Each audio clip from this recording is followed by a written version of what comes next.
Okay, so for the maternity, because I don't know anything about the maternity other than I know how the baby gets there, I know how the baby comes out, and that's all I know, and that's all I want to know.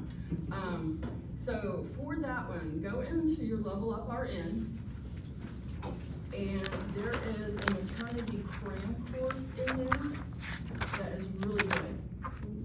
What's it called? Maternity cram. Well, you have the instructions, did you? Yeah, that's maternity. So yeah, look at that. If you're not sure about the maternity information and the reproduction stuff, go into that cram course. They've got it broken down into different sections, so you don't have to do all of them, but look at the ones that would apply to what you guys talked about in class, because I don't want to confuse you on the maternity part, because I honestly don't. I did that into the body. Do you know how babies are made? You hold hands for food, right? Yes. Yep, it's all in the That's kiss. it. It's all kiss. Kiss will do it every time. Okay, I think this one's one round one. Eye contact for some reason.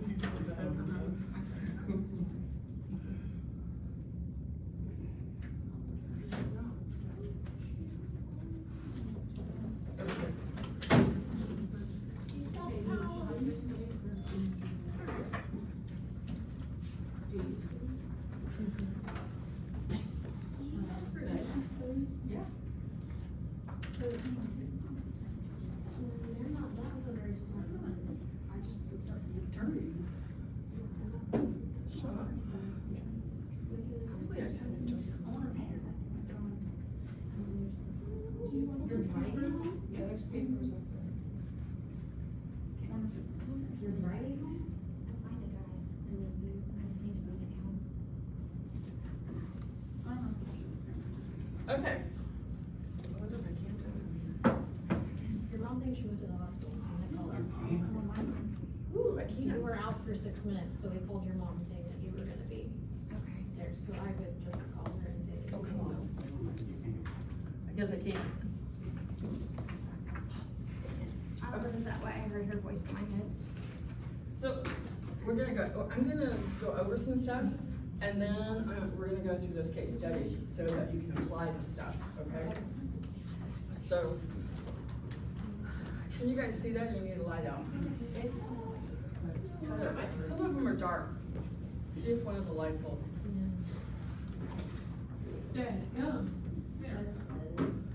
Okay, so with acid-base balance, you want to make sure that you're regulating the pH. And the pH normal values are what? 7.35 to 7.45. Okay, so that should tell you with the 7.35 to 7.45, you don't have a lot of wiggle room, okay? If they're below the 7.35 or they're above the 7.45, you've got to figure out what's going on. And the whole thing with figuring out your acid-base balance is correcting what the problem is to correct the acid base. Does that make sense? So if I have hypokalemia, or if I have hyponatremia or hyper, I need to know that that's what's going on, and I have to correct it. And as you correct it, it will go back up on its own, or back into those ranges, okay? So it's always, your assessment is gonna be the most important with acid base, if you've got a problem going on. So it really, I mean, the hydrogen ions and that kind of stuff is just gonna be background information of what you need to know as far as pathophysiology with the acid base. So what are they doing? So if I'm in respiratory acidosis or alkalosis, what's that tell you? Huh? Something's off, but it's respiratory related. So I have pneumonia, I have COPD, I have something that's affecting it that's gonna kick it into alkalosis or acidosis. So when that happens, the body self-corrects itself. It tries to.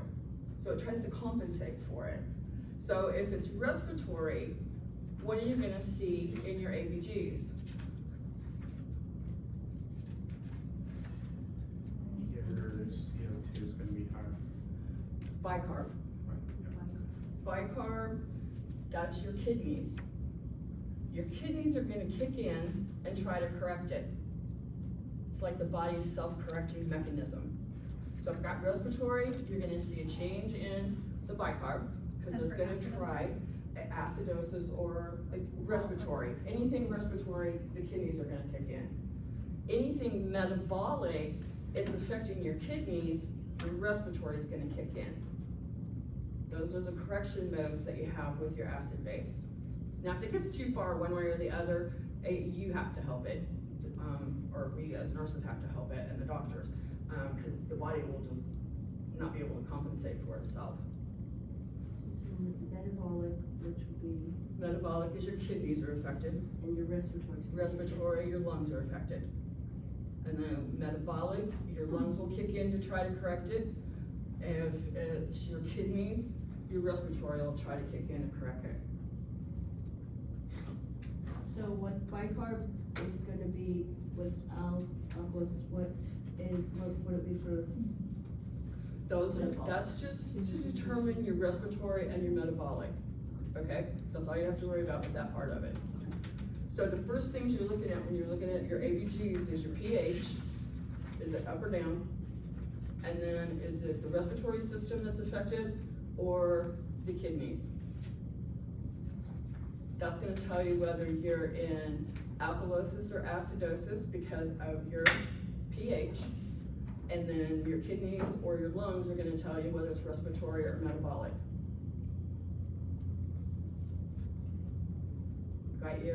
Got everybody so far?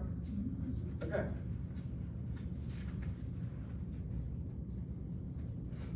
I would say it's easy, but it's not. It throws you off all the time. Okay, so these are your norms. You don't want anybody with a pH of 6.8, and you don't want anybody with 7.8. So you just have this really tight margin of normal, then you kick into acidosis or alkalosis. And if you memorize the 4.5 and attach it to alkalosis, anything over your 4.5 is gonna be alkalosis. Anything under is gonna be acidosis. So the first things you're looking at is your pH, determining which one, and then you're gonna look at your PCO2 or your bicarb to determine if it's lungs, respiratory, or metabolic. So I'm gonna repeat myself lots of times so that it goes in and stays, okay? All right, so the buffering system, really don't want you to worry about that right now.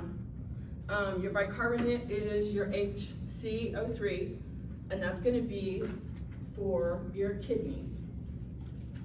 That's adjusting to correct that imbalance. Your PCO2 is for the respiratory, and it'll adjust to correct that.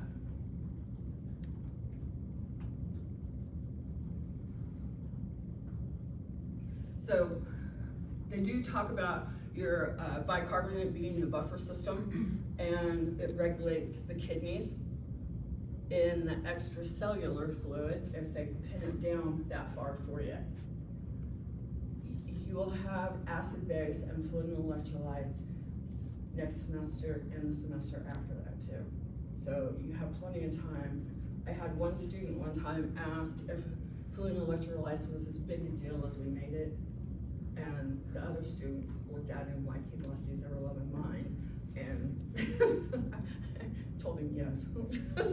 It is a big deal. So it's kind of life or death as far as that goes. All right, so alterations in the acid base, we've kind of talked about them, but in acidosis, your hydrogen ions are gonna go up, your pH is gonna switch out, and it's gonna go which direction? Down. Okay, your carbon dioxide, lactic acid, and metabolism. So what's one of the biggest things that we have to watch for that's gonna change our lactic acid? Infection, sepsis. So when patients are coming in and you suspect sepsis with them, that's for one of the first things they're gonna run is a lactic acid. If you exercise too much, you're gonna get lactic acid. That's what causes those muscles to get sore when you're exercising. Okay, alkalosis, your hydrogen ions are below normal, your pH is adjusted, and your sources of bases, it's excretion of the intestines and kidneys. So then you have metabolic or respiratory, and that's how you determine those. So acidosis is when the levels are above the 7.45? Is it? Acid's below. Acid's below, alkalosis is above. Okay?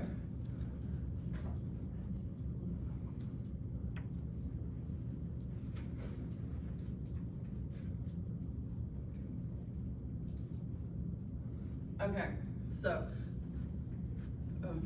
man, get dry. Okay, Allen's test. Does everybody know what the Allen's test is? Yes. Okay, how do you test it? You hold the hand, squeeze it, stop the two arteries, let go, and release the other side of the artery, and it will fill back up if it works. Okay, why do I wanna know that? So that if you hurt one of the arteries doing the ABGs, you have another one for backup. Yeah, so the hand doesn't turn black and fall off. Mucho importante. Yeah, it's kind of a bad thing. So your PCO2 levels, 35 to 45. What does that also remind you of? Right, 7.35.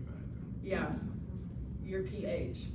So if you associate this with that, those numbers are easy to remember, okay? So your 35 to 45 can be associated with your pH levels. So you've got those numbers already down. You don't have to worry about them. Now on NCLEX and it's supposed to be on our exams too, we should give you the normal lab values and stuff, and they'll do that on NCLEX also. Okay, PCO2, or your PO2, is 80 to 100. That's gonna be your oxygen saturation. The only time that's gonna be altered possibly in respiratory is with the pneumonia and COPD. That's the only time it will be altered, or it should be. Should be. Pneumonia. And your bicarb, it's just 22 to 26. Now, depending on how your hospital set their machines to read the ABGs, some of these numbers may be off a little bit. So you wanna go with the numbers that are there at that facility.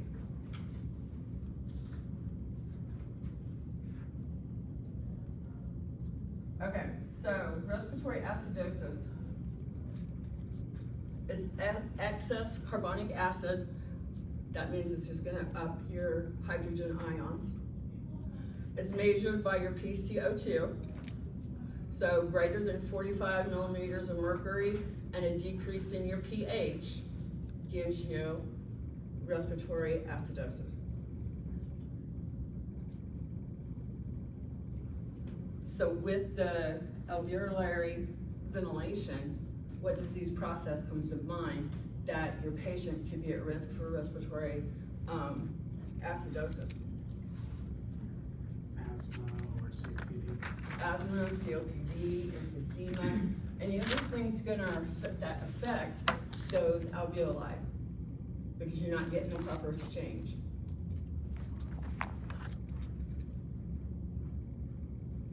This can also be related to hypoventilation. They're not getting that exchange at the level they need to be able to get rid of their CO2. Okay. The easiest way to do these is with your respiratory acidosis and alkalosis is put them together side by side, and then do acute and chronic or everything that's listed with both of them, and pick out the things that are different. So like your pH levels are gonna be different, your O2 levels are gonna be different. This acute is gonna be hypoxemia, which means what? Anemia. Low, slow oxygen in the blood. So if I don't have enough oxygen circulating, then, and that can be because of somebody bleeding, somebody not being able to breathe appropriately. So they're not getting the oxygenation. It results from sudden failure of ventilation. So chest trauma, aspiration of a foreign body, acute pneumonia, overdose of sedatives or narcotics. So any of those that are gonna depress the respiratory system is gonna be more of an acute situation. Your chronic is gonna be more of the chronic respiratory and neuromuscular conditions. So what neuromuscular conditions can you think of that would affect that? That would be classified as chronic.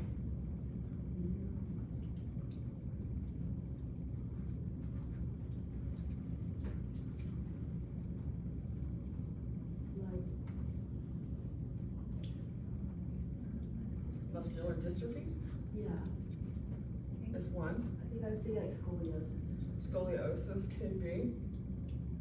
Scoliosis is gonna affect the respiratory systems depending on how bad the scoliosis is.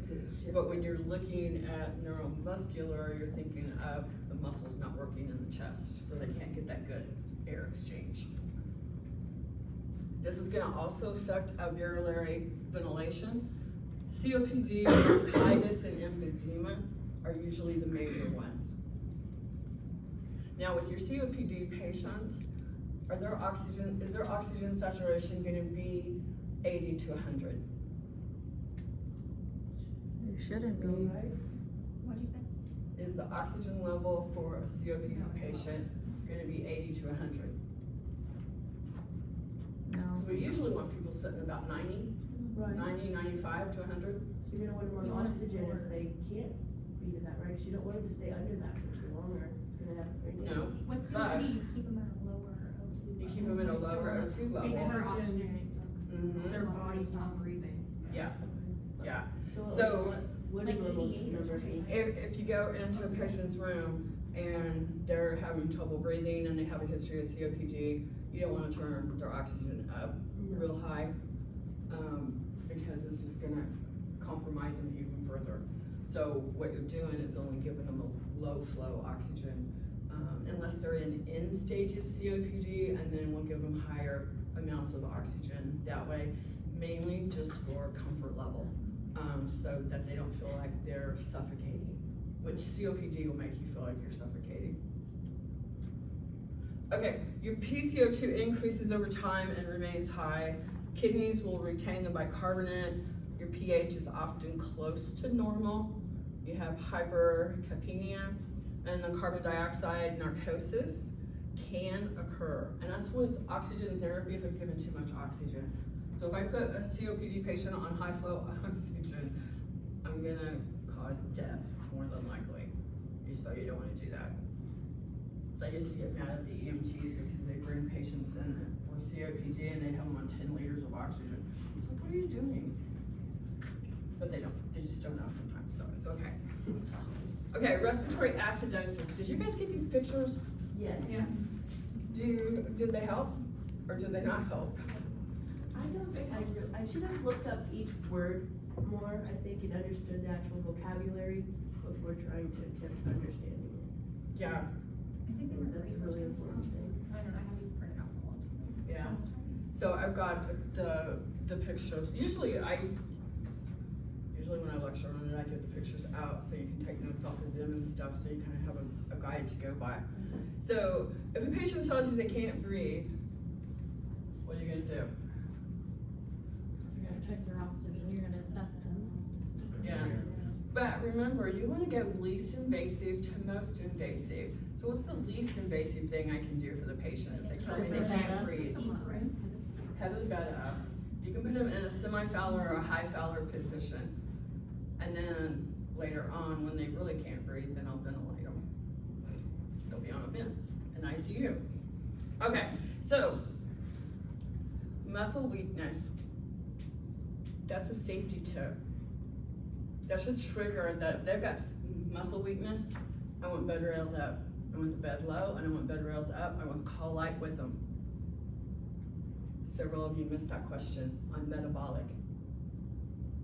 So the metabolic is alkalosis is gonna cause muscle weakness. You don't want them up walking by themselves. You want safety. So this can be, skin's gonna be pale to cyanotic, complain of a headache because they're not getting enough oxygen, hyperkalemia. Why is it hyperkalemia? Why is my potassium going up? Because it's trying to correct the acid, the hydrogen, and so more potassium goes out of the cells to correct it. Yep, so your potassium is trying to correct it to get it to go back where it needs to be. So you're gonna have a high potassium level. Dysrhythmias associated with the potassium. You may not have them on a monitor, but you can hear that the heart rate isn't regular. If you've got them on a monitor, you can see that it's not regular. If you're palpating the radial wrist, you can feel that they're having skip beats.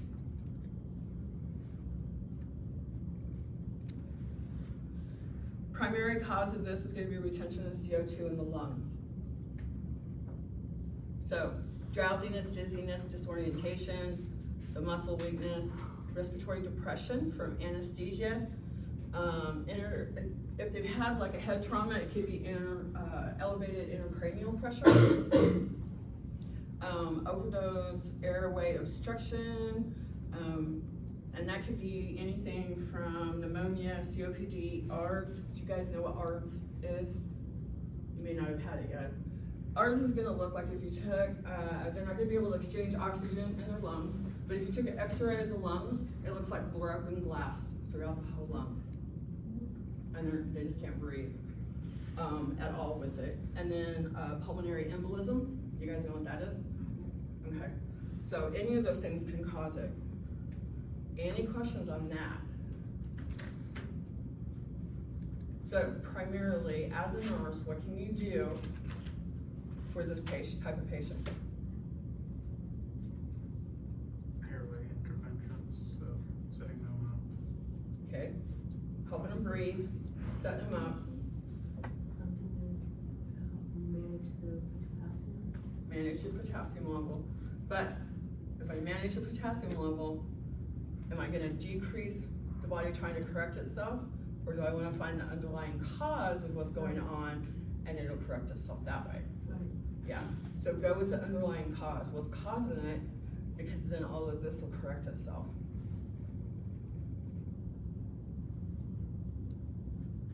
Make sense? Don't agree if it doesn't. Okay, did you hear about the blue bloater and the pink? Okay, those are the easiest ones. Blue bloater, pink puffer, you got problems with respiratory, okay? So, your emphysema, asthma, pneumonia are all gonna cause problems. Your COPD is gonna be the blue bloater. So, did you get a reference sheet that shows you what they look like? Okay. And I'll go over that in a second. Okay. So this is going to be causes of respiratory acidosis.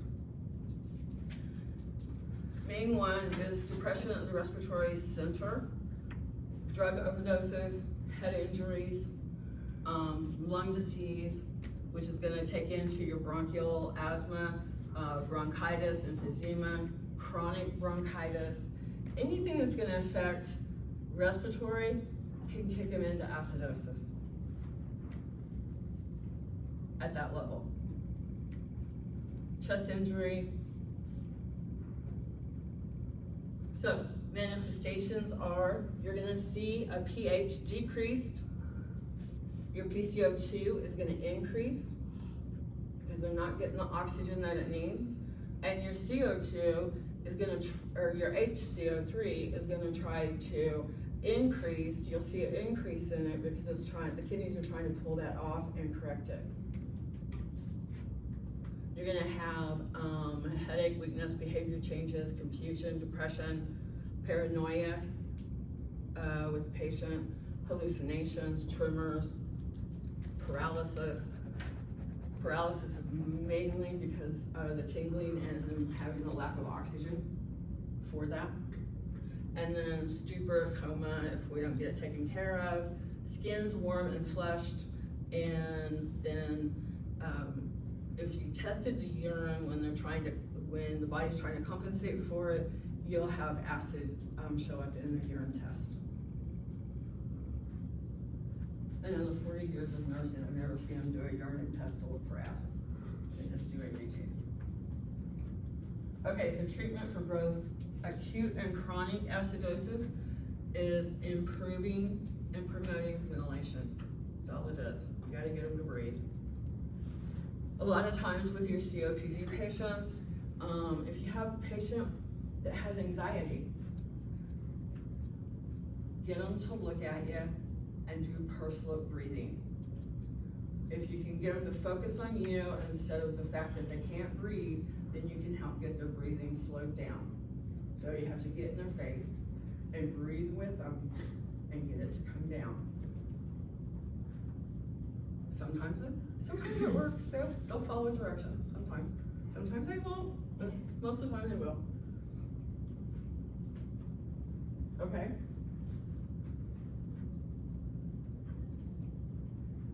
Okay, so essentially what we're gonna do is permit gas exchange. So, semi-Fowler or Fowler position.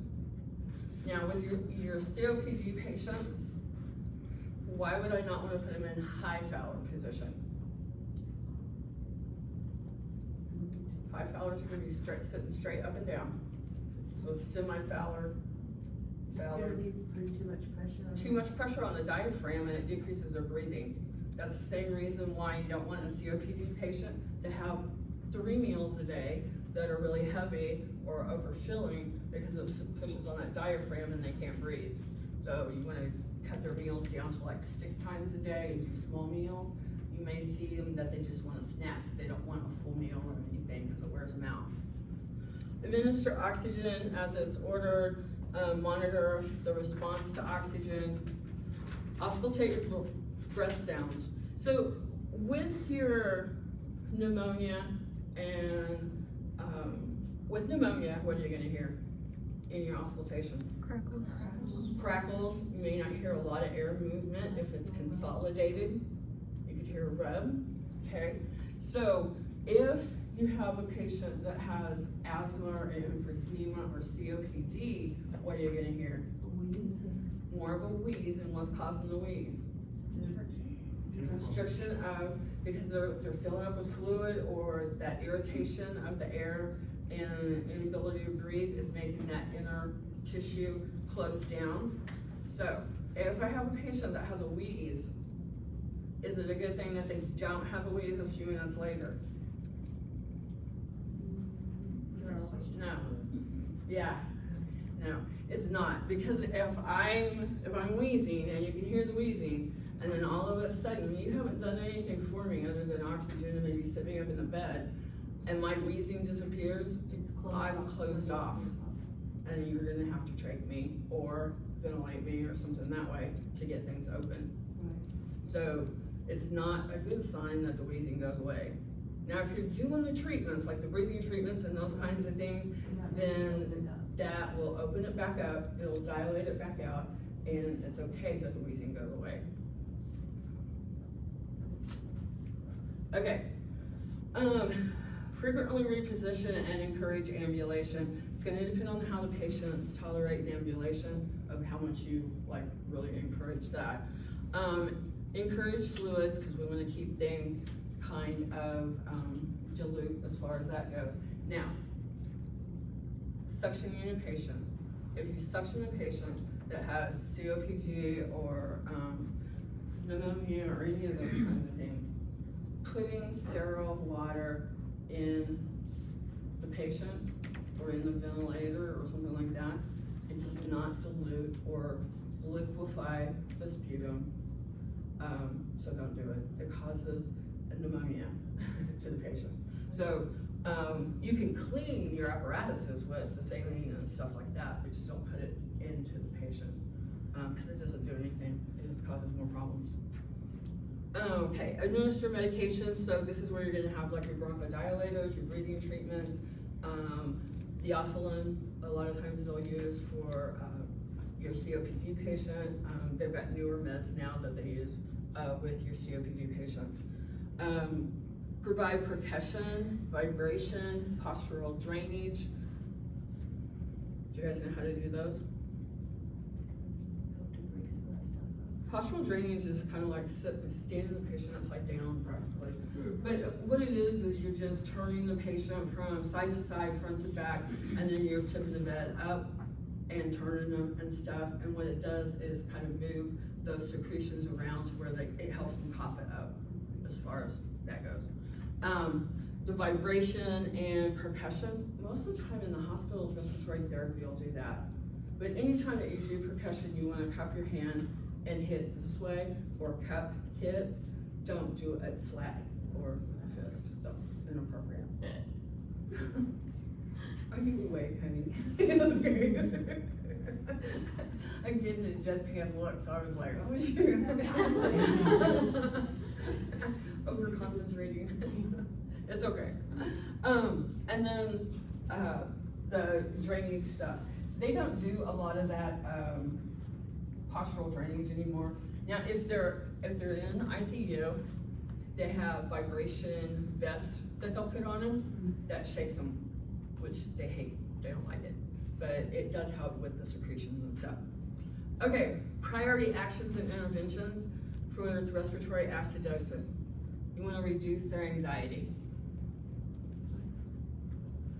How can I reduce anxiety without giving medication?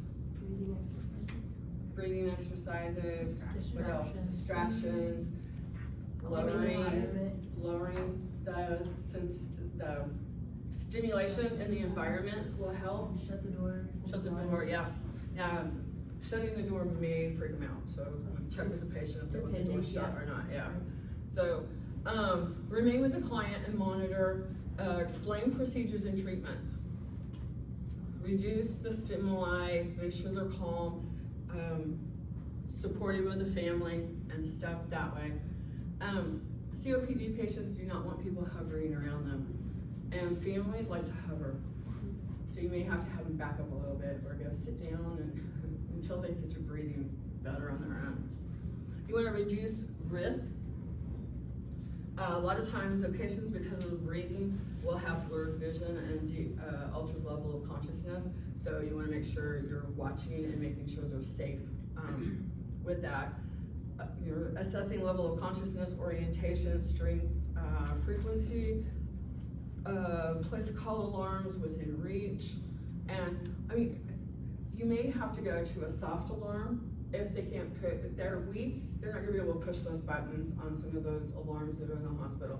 So they do have like a soft button that you can give them that's easier for them to push. Manage rest and activity patterns, and then do your oxygen. Okay. Alkalosis. So what's the difference? Which side of the chart you're on? Huh. Which side of the chart you're on? Which side of the chart we're on? Yeah, that's pretty much the difference. What's gonna be major is you're gonna see a decrease in your PCO2. It's gonna be less than that 35. And you're gonna have an increase in your pH. Make sense? Opposite of your respiratory acidosis.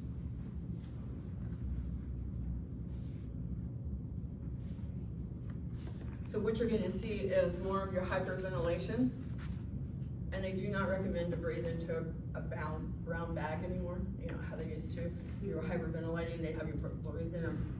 It can switch you into acidosis, is what they found out with that, so you don't wanna breathe that way. Because you're breathing back in your own Your own CO2. Yeah. Yeah. Tachycardia, so increased heart rate, a decrease in the blood pressure, hypokalemia, so it's just the opposite. Numbness and tingling is because they're breathing too fast. They don't have the oxygen and stuff. Hyperreflexes and muscle cramping. They can have seizures if it goes on long enough. They'll have increased irritability and anxiety. Usually it's because of anxiety, pulmonary embolism, fear, and mechanical ventilation if we don't have the numbers set just right. Now, your pulmonary embolism, the easiest way to tell if a patient has a pulmonary embolism is they're gonna tell you they have impending doom. They know something's wrong. They don't know what's wrong, but they know something's wrong. You wanna start assessing as soon as possible. Check their oxygen saturation levels, listen to breath sounds and everything, and then get a hold of the physician and let them know, because you probably have a PE somewhere with that. They'll tell you, I feel like I'm gonna die. Which could be the anxiety, but a lot of times it's a PE, pulmonary embolism. Okay, so mechanical hyperventilation, you really don't need to know about yet, but it is just referred to as over-breathing, so they're over-breathing the ventilator settings. Acute hypoxia, acute pain can cause this, alkalosis, anxiety, emotional distress, Tylenol poisoning or aspirin poisoning, and infection like encephalitis. Which, have you guys talked about encephalitis?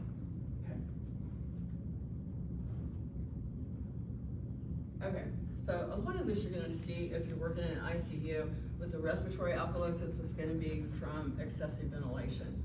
But you are gonna see your increase in pH, your PCO2 is gonna be decreased, and your bicarb is gonna be decreased. So you can have constriction of the cerebral vessels, and that it can cause dizziness and panic, lightheadedness, tetany. Does everybody know what tetany is? No? Okay, look it up. Somebody got Google or something? Yeah. It's muscle, yeah. It's muscle related. Numbness, tingling, Schovek sign and Trousseau sign. What are those? That's his jaw. Yeah, so if you put a blood pressure cuff on their hand and pump it up, their hand's gonna turn in. And if you tap here on the nerve, it'll start the face twitching. Okay, cardiac arrhythmias, and they can possibly have seizures and stuff too. So respiratory alkalosis is typically a compensatory state. What do I mean by that? Your body's compensating. Yeah. Body's trying to compensate for it. So something is triggering it, so we want to focus on the underlying cause, and the hypoxia can be counteracted with supplemental oxygen or adjusting the ventilation settings on a ventilator if they're on a ventilator. But if they're not on a ventilator, it's usually a hypoxia and that's causing it, and just a little bit of oxygen is going to help correct it.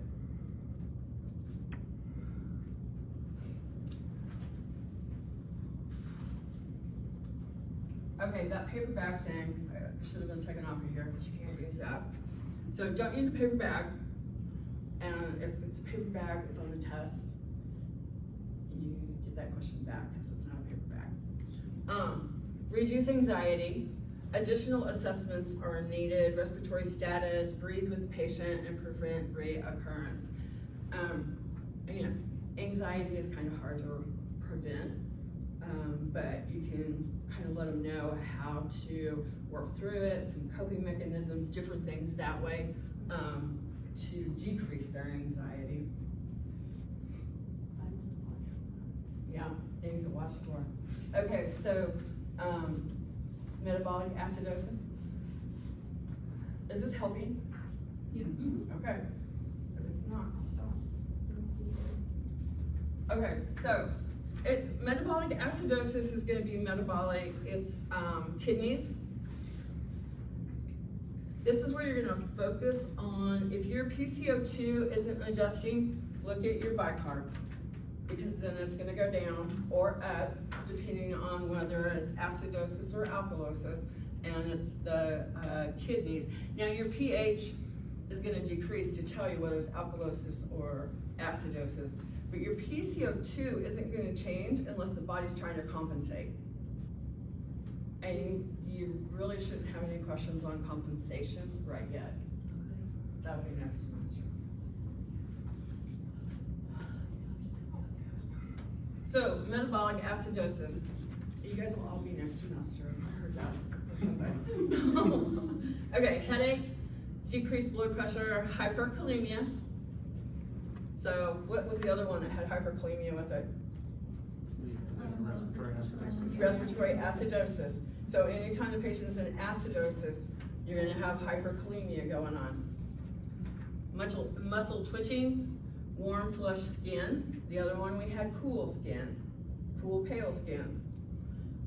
Nausea, vomiting, diarrhea, changes in level of consciousness, Kussmaul's respirations. What's that? What's Kussmaul?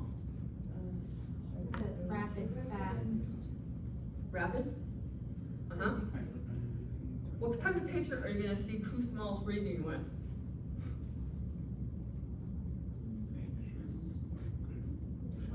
It is a compensatory thing for hyperventilation, but you're gonna see it most commonly with diabetic acidosis, diabetic ketoacidosis. Causes are DKA, which is diabetic ketoacidosis, severe diarrhea, renal failure, and shock. And the shock could be any of your types of shock, which you don't need to know right now. You'll learn all the different types of shock later. Just know shock is a problem. Okay, so respiratory response with the hyperventilation, you want to decrease the respiratory rate and get your ABGs back to a normal way. And renal response is to increase the secretions of the hydrogen ions so that we can get things back to normal. So, kidneys are affected. Respiratory is gonna try to take over to correct it.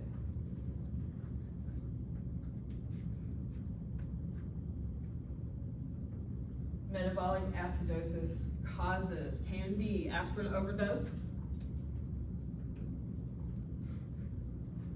alcoholic ketoacidosis, which they've had too much alcohol and all the sugar in the alcohol has put them into ketoacidosis. Diabetic ketoacidosis, there's been too much insulin, their blood sugars are too high, they haven't taken their insulin, or other things. Lactic acidosis can occur. Starvation, if a patient's in starvation mode or not eating, trying to lose weight and goes into starvation mode. Some of your patients that have bariatric surgery can kick into acidosis, metabolic acidosis, because of not enough nutrition and stuff with that type of surgery. Thyroid storm, that's gonna be if they have thyroid issues, usually hyper, I think, don't quote me on it, but thyroid storm, it's going too high. Decreased excretion of metabolic acid, oliguria from renal failure. So if they're in acute renal failure, they can possibly kick into metabolic acidosis with that. Bicarb loss through intestinal drainage or pancreatic fistula. Fistula is just going to be a sore that's draining all the time.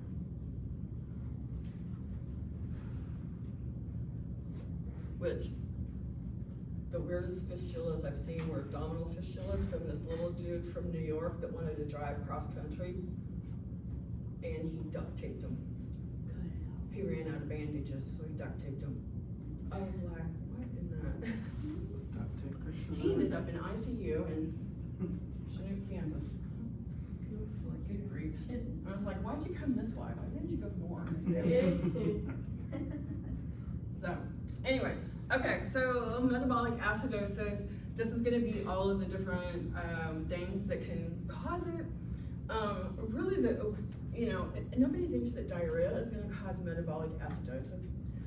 But because you're losing so much fluid, your diuretics, anything like that can kick you into it. The diabetic, the alcohol, fasting, starvation, sodium chloride infusions could do it. So too much saline, too much normal saline can do it, or your higher levels of saline. So you're gonna see the manifestations over here is normal things that you would see with that. So when you're looking at the different things, different disease processes, are you looking at the normal things that you would find and then the abnormal things that you would find so that you can tell the difference between them? Because if you're assessing a patient that has pneumonia, do you know what your normal findings are going to be because that patient has pneumonia, and what your abnormal findings are going to be that would trigger something else? So those are the things you want to think about when you're studying, so that you can tell the difference in them, especially with the assessment piece of it. And when you are studying, are you doing it in nursing? Are your notes in nursing process? Use nursing process. That's what we're testing you on, is nursing process. So if you understand that, and you're looking at those care plans, like in the med-surg book, it gives you a whole care plan of the patient with COPD or whatever. Know that stuff. Those are the interventions that you want to use for those patients. Which book is this chart in? It should be in the med-surg book. Should be. Because that's where most of the acid-based stuff is. It may be in fundamentals, but probably in med-surg. I borrowed somebody's slide. I haven't taught for 7 years, so it's like I don't have any slides. Treatment of metabolic acidosis focuses on correcting the condition that caused the disorder. Correct the condition. Find the underlying cause, what's causing the problem, and correct it, and you'll see everything else start to correct itself. So if it's fluid and electrolytes that you've lost, get them back in. Get them back in the patient. So Gatorade, the trick to Gatorade is that you only want to drink it mixed half and half and not whole, because you'll cause more problems the other way with the Gatorade. Is that because it's high in sodium? It's high in sodium and it's high in sugars, most generally, even some of the zero stuff. But they're also finding that it messes with your diabetic readings and your thyroid readings.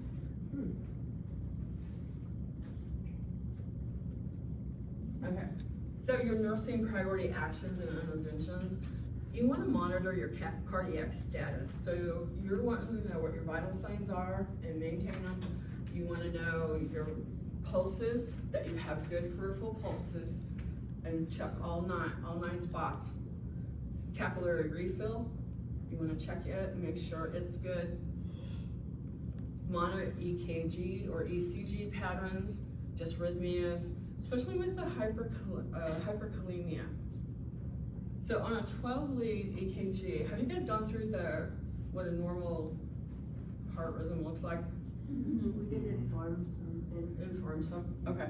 So with that, on a normal one, where the T wave goes at the end of the cardiac cycle, you're gonna have more of a spike, and that's gonna be a telltale sign of elevated potassium. So the spike at the end is Spike, yep. Your T wave is more spiked than rounded.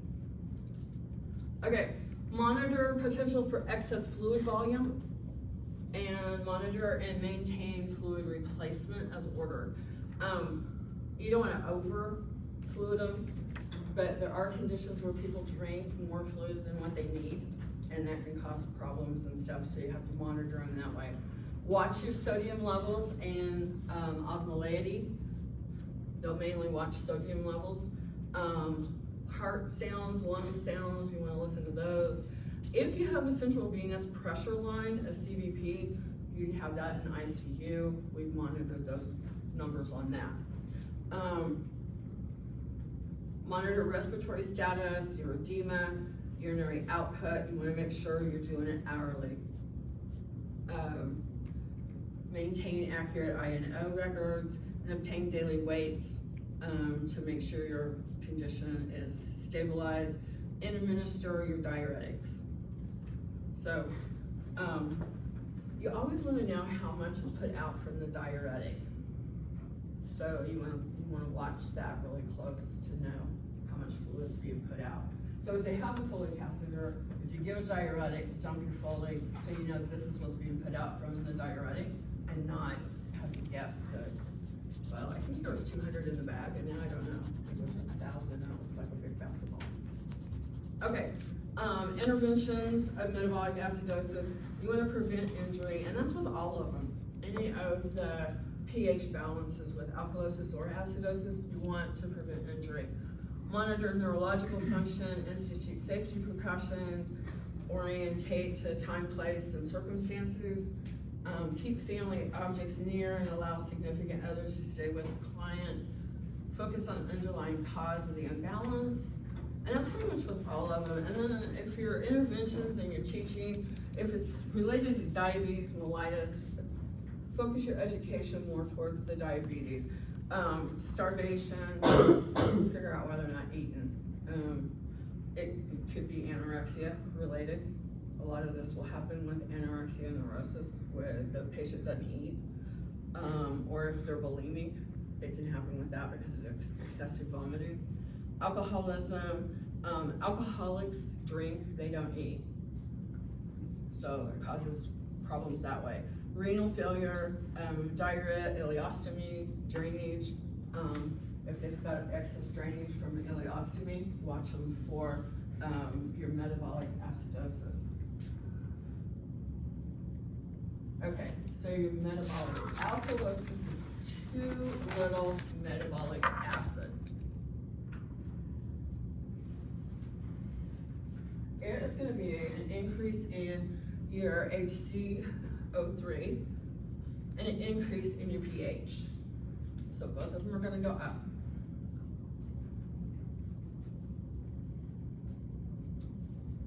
So what we're looking at, kind of similar with some of the other ones, is a confusion, but with this, your potassium level goes down.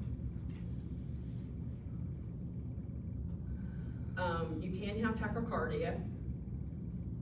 You can have compensatory hypoventilation. A lot of times, this is caused by overdose of antacids. People are taking Tums and stuff too much. Yes. Too many Tums or Rolaids or whatever that way. So, I had a patient one time that called me from the ICU waiting room. No, ER called me and said that somebody had called them from the ICU waiting room and that they'd overdosed. I was like, okay. So I go out to the waiting room. There's this elderly lady laying on the couch with this big pink bear, and she told me, I overdosed on Tums. I'm like, oh crap, Tums. I was like, no, you didn't overdose. You just took too many of them. But so she was in metabolic alkalosis. She couldn't walk. She had too much on board.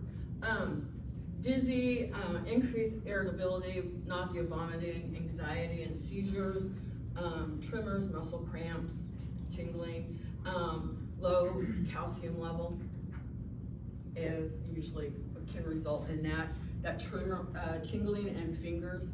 The calcium is usually the cause of it being low.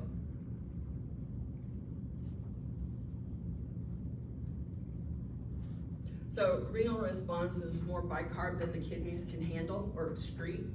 So that's why you want to go ahead and try to get that out of there. So you're going to do diuretic therapy. That'll help pull it off. This drink that they're drinking with baking soda and apple cider vinegar and all that stuff, it will cause alkalosis, metabolic alkalosis if you drink too much of it or use too much baking soda. People will use baking soda. It's old, like wives' tale grandma used to do. It helps decrease indigestion. Oh. But you want to use it sparingly in small amounts, not big glasses of it and stuff. I know people took it to get drugs out of their system because one would make you start like having diarrhea and vomiting immediately. Well, not immediately, but No. when you get overdosed to it, it will. Yeah. Vomiting, for periods of time, off and on. Prolonged nasal gastric suctioning. So you wanna watch your patients on, if you have an NG tube down and you've got them to wall suction, that you're pulling stuff up for decompensation or to remove the fluids and stuff off of them. You wanna watch them for metabolic alkalosis because we can kick them into it by doing the suctioning. An excessive intake of mineral corticoids.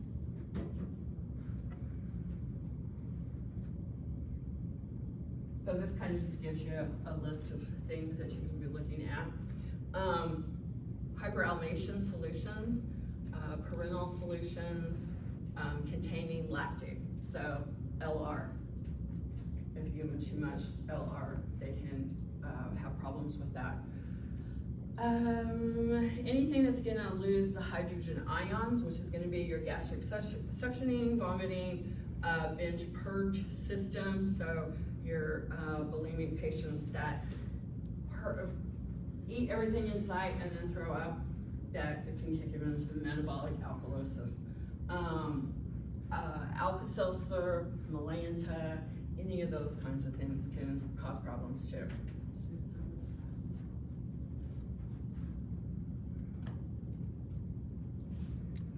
So your treatment is gonna be fluid replacement is normally the treatment for volume.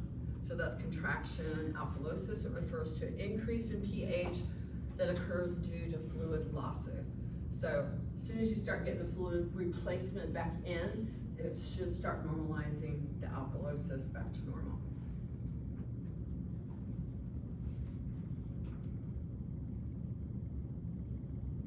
Okay. Nursing interventions, monitor respiratory rate, depth, and effort. Oxygen saturations, you want to monitor those. Report levels less than 93. Unless patient's probably gonna come in with lower ones, but kind of keep an eye on them and make sure. How do you know if you're getting a true reading on your saturation rate? What things could affect the saturation rate? Like nail polish and stuff? Nail polish, what else? Their hands are cold. Confusion. Fingers are cold, what else? There's another one. Blood pressure come on the same. Huh? Would have the blood pressure come on the same one? Uh-huh. Something else. Sides When they have decreased. Overhead lights. or overhead lights? Overhead lights can give you a false reading. Huh. Yeah. Never know. So, Makes sense. yeah, so what you wanna do is not depend on your equipment. Right. Look at your patient. Do they look like they're getting good oxygen saturation? Are they pink? Are they not cyanotic? Are they not having trouble breathing? Look at all the signs that you can tell. The oxygen saturation is just a tool that you can use to know what it is, but it can give you false readings. Just like an EKG machine can tell you that your patient is in a normal sinus rhythm when they're actually in PEA, which is pulseless electrical asystole. Monitor is picking up a heart rate, but there's no heart rate when you assess the patient. So never depend on your monitors, any type of monitor. That's why you gotta get really good at assessment. Assess skin color, monitor mental status and level of consciousness. Semi-Fowler, Fowler if tolerated. Oxygen, schedule nursing care activities to allow rest periods. They get wore out really easy, so you don't wanna do a lot of things at one time.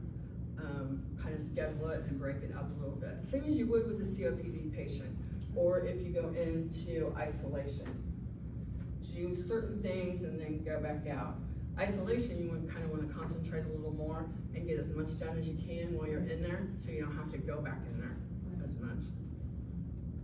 Monitor your fluids, assess intake and output, your CVP readings, vital signs, peripheral pulses, at least every 4 hours if they have signs of hypovolemia. You want to make sure you're getting them frequently. Weigh daily. Administer IV fluids as ordered and monitor your serum, electrolytes, osmolality, and ABG values. So if you have to do a lot of ABGs, a lot of times they'll put an art line in so that you don't have to do punctures all the time. Okay. Respiratory and renal responses to disrupted acid-base balances. This is essentially pretty much the stuff we've gone over. It's just in a table format. So it talks about your respiratory acidosis. Cause is hypoventilation, correction is hyperventilation, and the compensation for it.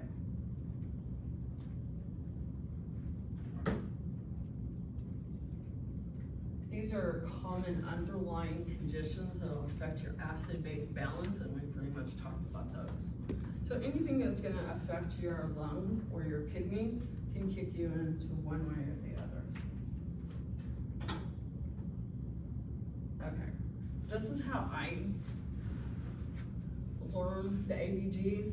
There's different ways, so you have to figure out what way you can remember them the easiest. I go off of my pHs. If my pHs are down, I've got respiratory acidosis. If they're up, I've got alkalosis.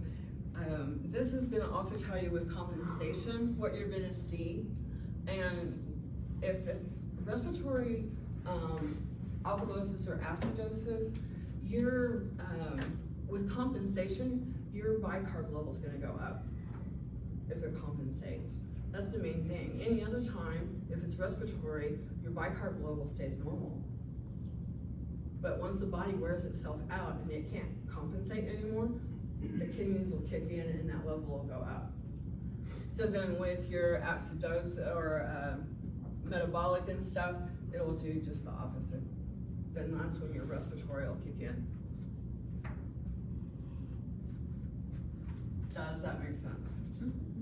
Okay. Children.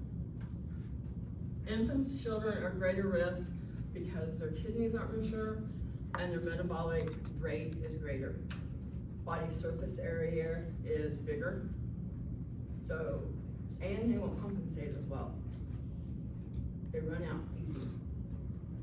So, compared with your patients, your elderly patient is gonna give you plenty of time to do your assessment, there's plenty of time to do your interventions, plenty of time before they crash and burn. Your infant, they're not gonna give you any time at all and they're gonna crash and burn.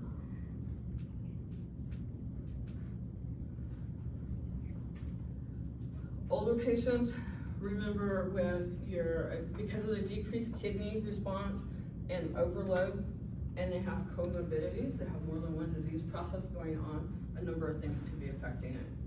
So everything slows down with your elderly patient.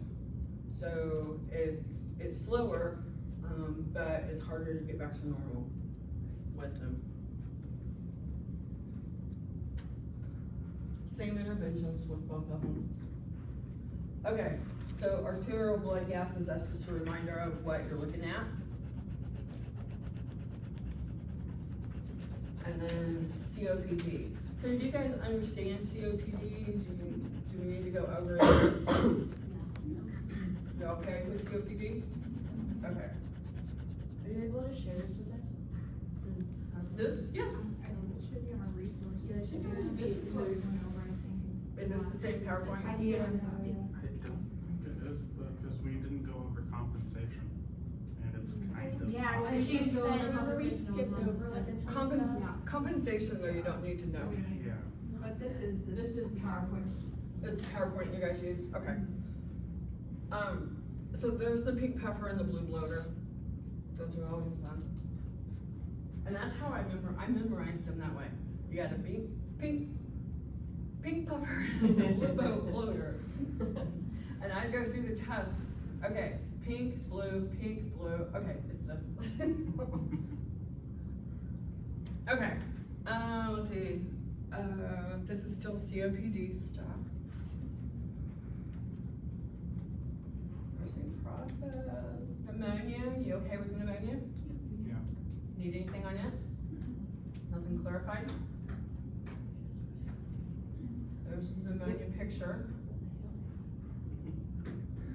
Nursing management and pneumonia process. Things to consider for the exam. Did you get that? Before? I don't know. Don't remember? No. It's been a couple tests ago? Okay, so just, I mean, it's a hard concept and, I think the question, like, for the ABG portion of it, like, I felt like the fluid electrolytes were fine. For the ABG though, they were like more geared towards giving us for this class, that's giving us a patient, and then different like diagnoses or stuff and the thing, and so I think it was just set up differently to where. that's where you have to figure out what Yeah. information you need from the question to be able to answer it and what's distracting. Yeah, and so I think that's where there was just such a big difference, whereas Yeah. like, first semester, the questions were set up, they gave us the pH, the POC2, whatever, and then it would be like, okay, so what is this? But on Yeah. this, This was more application instead of knowledge, yeah. well, you know, it was a good mixture, but it was just, the questions were just set up differently. Yeah.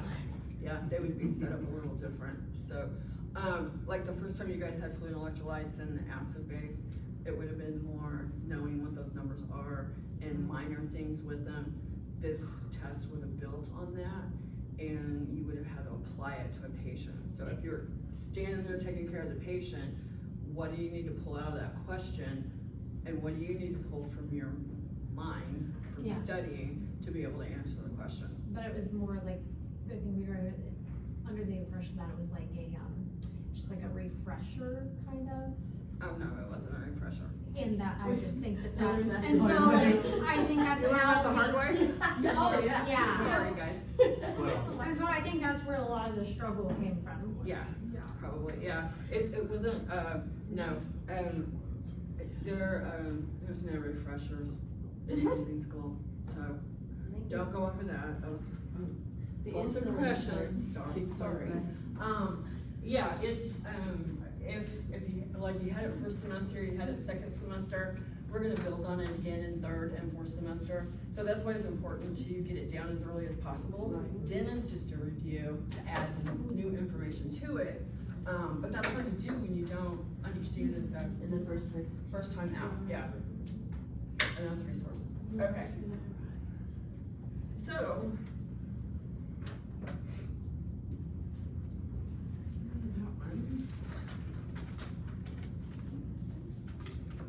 Okay, so what about clotting?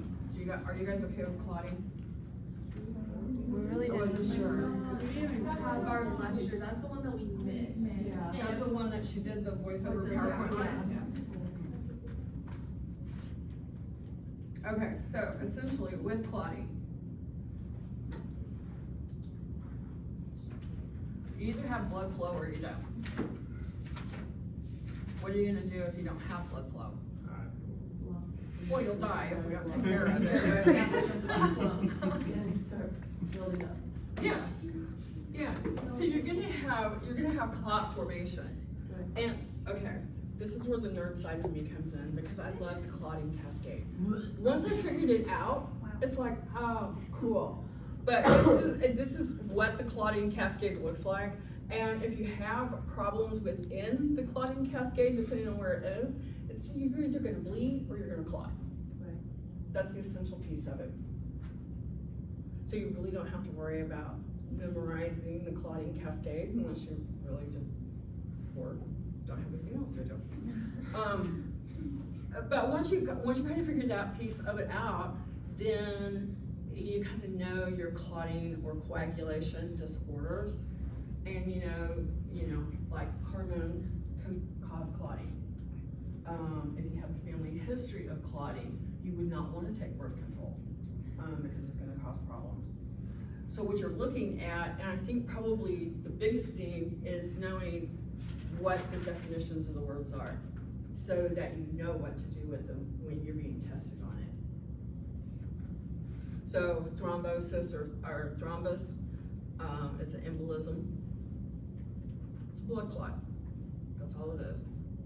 And then thrombocytopenia, there's polycythemia, it's increased hemoglobin levels. So you have too many red blood cells. Ecchymosis is bruising. Petechiae, what's that? It's like little splotchy red. Huh? Little splotchy red dots. It's splotchy red dots. It's those little pinpoint dots that you get on your skin. It's petechiae. And that's gonna happen a lot of times when you have the thrombocytopenia. And then the hemarthrosis, I've never seen. Never seen it. Okay. The main thing with this is you want to know the difference between arterial and venous. Arterial is going to lead more to a stroke or a heart attack. So one of them's gonna cause stroke and one's gonna cause heart attack. Now you can have pulmonary embolisms from the venous blood clots because they're gonna break off. So like with arterial, does it talk about it? No. Okay, so, anybody, do you guys know what atrial flutter or atrial fib is? Okay, so if my heart is in atrial flutter or atrial fib, then what my heart is doing is not making a complete beat. So it's not going through the full cycle. So it's just quivering. And my atriums are quivering.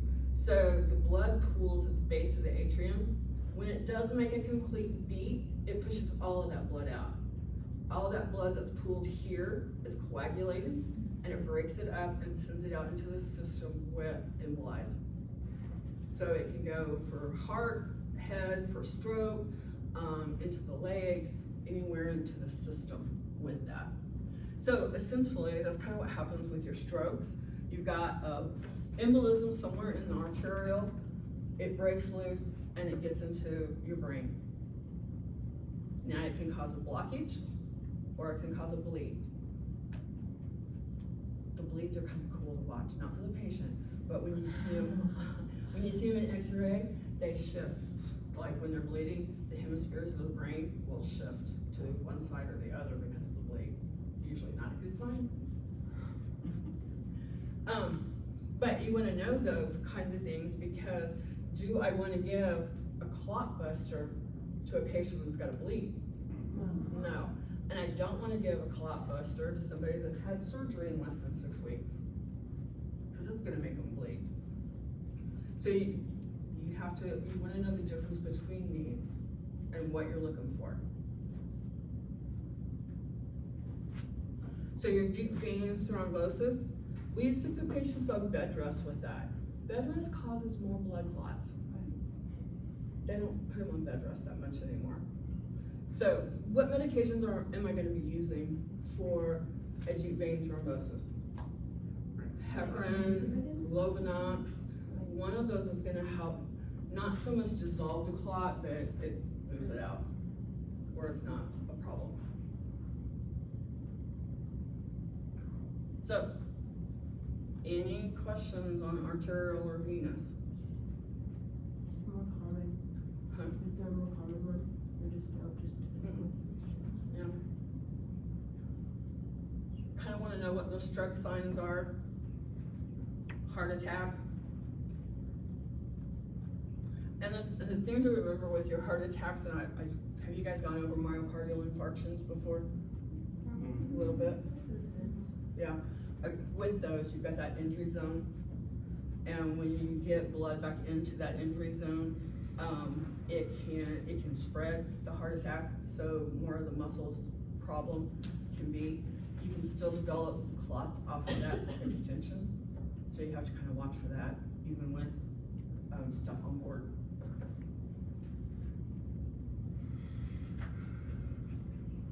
So that just this kind of breaks down your, we call them brain attacks now. Public call calls them brain attacks, nurses call them strokes, or cerebral vascular attacks, accidents. So, you kind of wanna watch with these. They can have seizures. I've only, really bad strokes I've seen seizures with, not very often. They usually say that they all of a sudden can't speak, or they can't walk, or they pick up something and they drop it because they have no grip. And it depends. It can affect the sight, different walking, speech, vision. People have lost their vision with strokes and stuff. So really with this, how would you take care of that, a stroke patient? What would you do for a stroke patient? You're gonna wanna first assess it, find out what kind of stroke it was. Assess and find out what kind of stroke, do your treatment, but then post that if they have an affected limb, you want them to pay attention to that affected limb. A lot of your stroke patients will not pay attention to it, and then they lose complete movement of that limb. So physical therapy, occupational therapy will help them, but encourage them, you need to use your right arm. Try it with your right arm. But you kind of have to remind them of doing that and stuff. So, sometimes they'll get really frisky after a stroke. So you have to be careful with that. Yeah. And then if the stroke does affect the brain, a lot of times it can affect their speech, and it's frustrating for them because they understand what you're saying, but they can't tell you back what they need. It comes out garbled or makes no sense whatsoever. So if they can write it, sometimes it'll come out a little clearer, sometimes not. It's just as garbled as the next, so. That's wild. Yeah. Arterial clot, clinical manifestations. This is just to let you know, a stroke, MI, and acute arterial ischemia, which is the 6 Ps. Your venous is going to be pulmonary embolism, a DVT, or peripheral vascular, and that's going to be in the lower leg. So most of your DVTs are going to be in the upper leg, upper thigh, and in the lower abdominal area, where your PVDs are going to be in the lower legs, most generally. Not always, but most generally.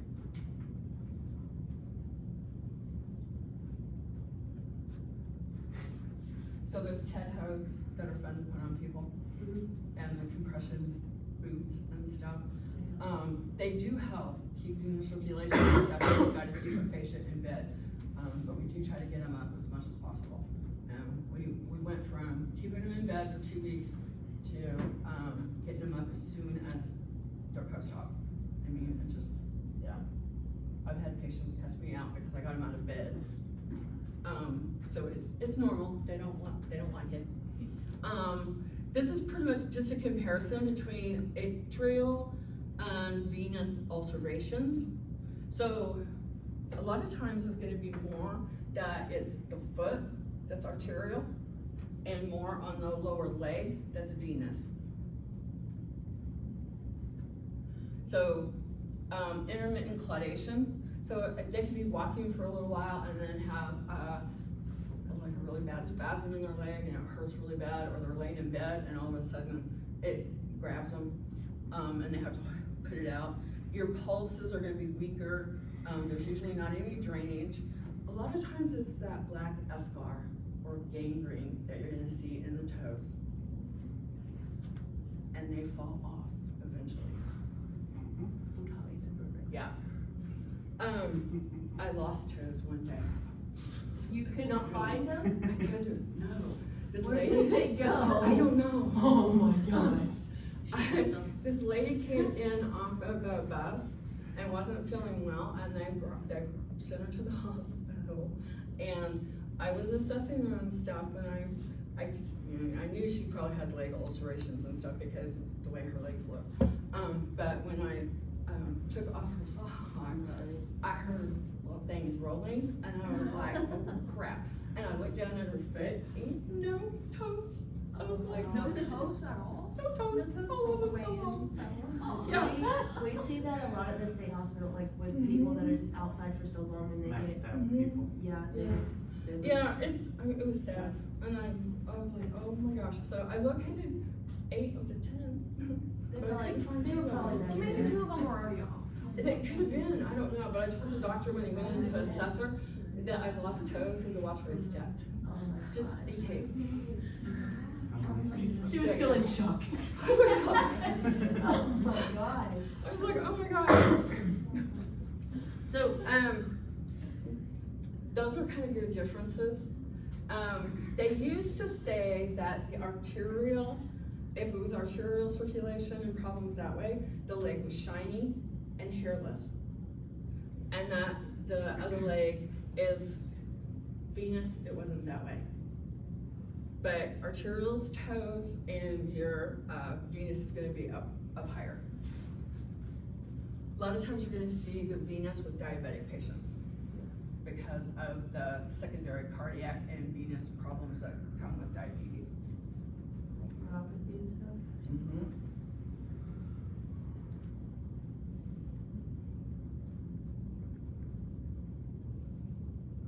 Embolisms and stuff. The Vicrow triad is just a fancy name, named after a doctor that discovered it. It's abnormal blood flow, hypercoagulability, and endothelial injury from the blood flow.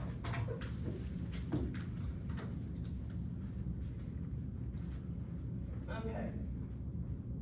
This is just problems looking at your, that extend the entire body. Was this in your guys' video or your voiceover? Yeah? Okay. It can be a systemic problem, so it can be the whole body area, or it can just be localized. Laura, would you mind sending us this PowerPoint? Huh? Would you mind sending us like this? Yeah, I can put it in the stuff, yeah. Yeah. Risk of developing, mainly if you have major surgery, you're at risk for developing blood clots because you're just not mobile. Immobilization, so like if you have a cast or you're not moving around and stuff. Pregnancy, because of the weight of the baby and everything, it can cause blood clotting, especially further along, like 8 months, 9 months and stuff, as far as that goes. That's about all I know about that part. Oral contraceptives are bad about blood clots. Hormone replacement therapy can cause blood clots. Your central venous catheter lines, you want to be careful with those, that if they're in for a long period of time, that you are flushing them with the heparin and saline, not just saline. Most of your hospitals won't flush them daily with heparin, but they'll go every couple days or so and flush them so that they don't change any of your PT and PTT results on lab work. Obesity, mainly because of the weight and stuff. Older adults over 65, malignancy, trauma, severe liver disease, inflammatory bowel disease, and nephrotic syndrome, which is going to be related to your kidneys.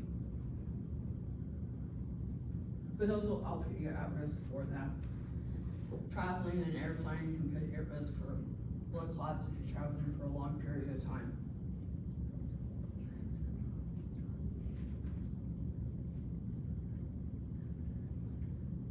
Okay, so bleeding. So you can either have blood clots or you can bleed, one of the two. And the thrombocytopenia is low platelet count, and you can have the idiopathic immune thrombocytopenia purpurea, which is called ITP, and then we've got the hemophilia. The hemophilia is going to be affected off of that clotting cascade. They don't have one of those in there. I want to say it's 7, but don't quote me on it. So that with that.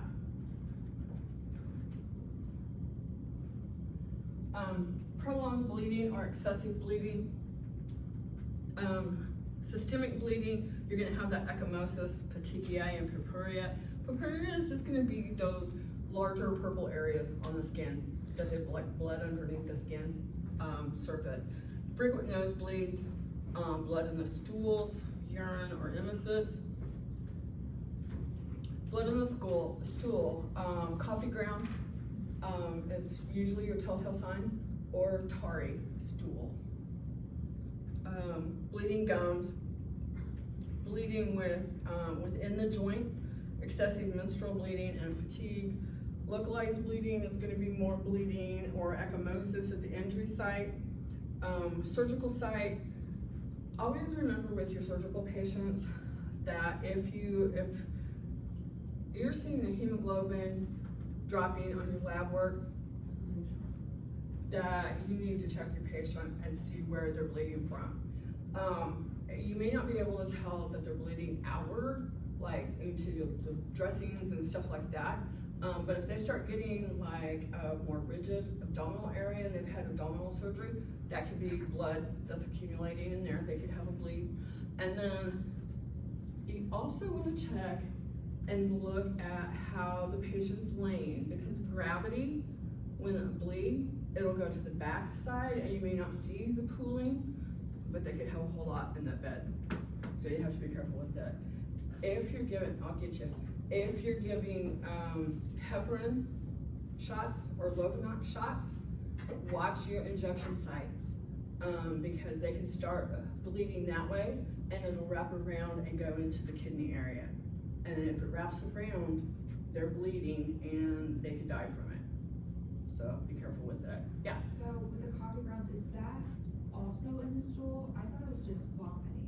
It's vomit, It's vomit. more generally, but if they're having diarrhea, you can see coffee ground in the stool that way. Okay. Yeah.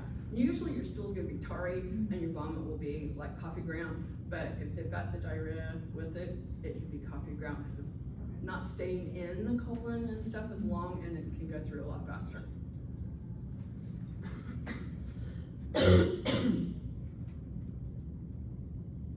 That's gonna be more of your GI bleeds. Okay.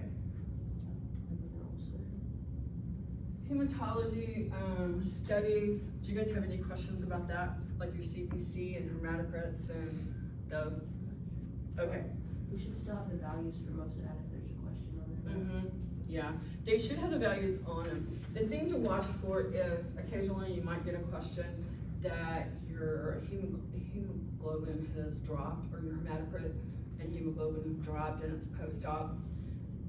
How much blood loss did they have? I mean, check your chart. Did they lose a lot of blood in surgery? Did they give them a lot of fluids in surgery? A lot of fluids in surgery is gonna dilute your H&H and it can come back up. But then you also wanna make sure they're not bleeding somewhere too. So it's just good assessment as far as that goes. Platelet and clotting, your platelet count. Do you guys have any questions on platelets? We need them so we don't bleed. If it goes way up, then it could be a sign of infection. Yeah. Coagulation studies is going to be your APTT and your PT and your INR. So they're going to run those more frequently if they're on blood thinners to make sure they're not bleeding. But you do want to know the difference between if I'm getting heparin, I want my PTT. If I'm getting some of the other ones, I want my PT. So like, INR is always a good telltale sign for both of them. okay. And this is gonna depend where they're at on that blood clotting scale, on the cascade of what's going on, of where they're at on that side. D-dimer test. They're gonna do that for deep vein thrombosis, stroke, pulmonary embolism, and DIC. So DIC is disseminated intravascular coagulation. That's where your patient kind of bleeds from everywhere. Eyes, ears, mouth, nose, Good Lord. skin. they just start to bleed out. A lot of times this will happen with OB patients. Something goes wrong in their clotting system and they just like, because of the stress of the delivery and everything in labor, they'll go into DIC. My eyes, I have whatever bursted and so I have two big old black eyes after my last one. Yeah, my sister-in-law, like she got beat up after hers. Her whole face was a mess. It was a mess. Diagnostics, continue. Let's see what. Pharmacological, your anticoagulants, antiplatelets, and thrombolytic drugs. Kind of want to know the difference of those. Antiplatelets can be any of these that are listed.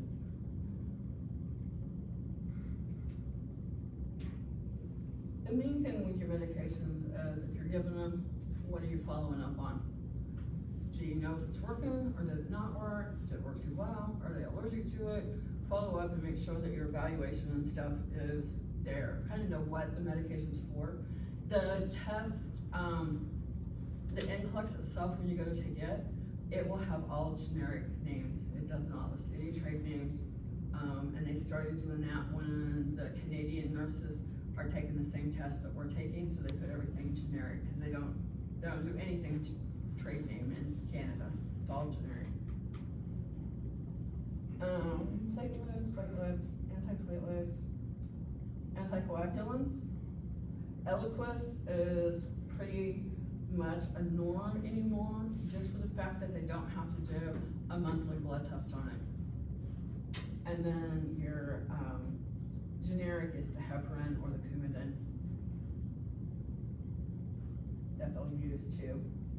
Especially if the patient can't afford Eliquis, then they'll switch over to the Coumadin, but they do have to have those INRs, PT and INRs done, PTT and INRs done more frequently.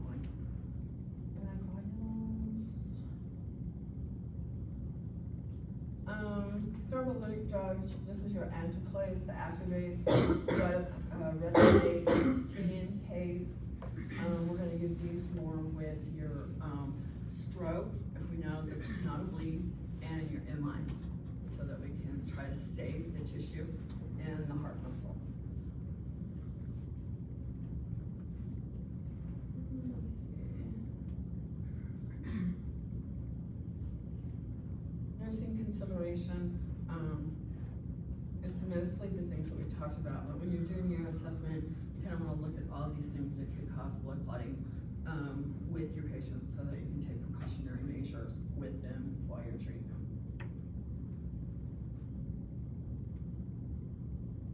And that's that one. You guys need a break? Whatever it's called. Because we've been here an hour and a half. All of Want a that break? stuff is gonna go into the test. Or you want to keep going? Doesn't matter to me. You guys just want to take a break whenever you need a break, and then we'll just keep going? Yeah. Okay. Do you need a break? No. What else I'm do you, good. what else do you think will go? I kind of want to have you apply the information to the, those case studies. Yeah. So, are you okay with diuretic therapy? Like your laxatives, not laxatives, but your Lasix and diuretics, Bumex and those kinds of things? Okay. What about, renal failure? Acute chronic renal failure? We didn't go over that very much. Didn't? It Okay. was a voiceover, PowerPoint. And was that a voiceover? Yeah. Okay. What about fluid and electrolytes? Do you want to go over that, or was acid base more your problem? Acid base? Okay. So,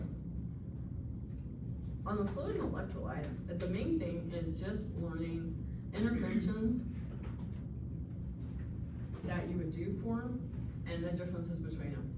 Like, if I've got a hyponatremia and hyponatremia, what am I gonna see in the patient when I'm assessing them? And then how am I gonna treat it? And how do you keep them safe? Those are the main things you need to know with that. Okay, let's do renal failure. And this is only like 8 slides, so. What? I know. So, renal function. If you understand fluid and electrolytes, you know that fluid electrolyte balance, acid-base balance, and blood pressure are controlled by the kidneys. Okay. So, renal injury is either gonna be acute or chronic. It's either an acute injury or it's an injury that is chronic and we're probably gonna have to do dialysis or something. And then your pathophysiology is the different types of that. I don't think this is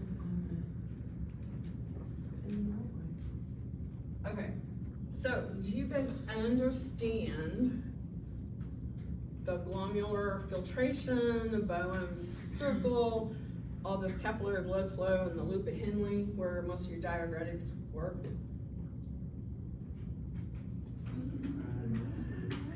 Do you understand this stuff?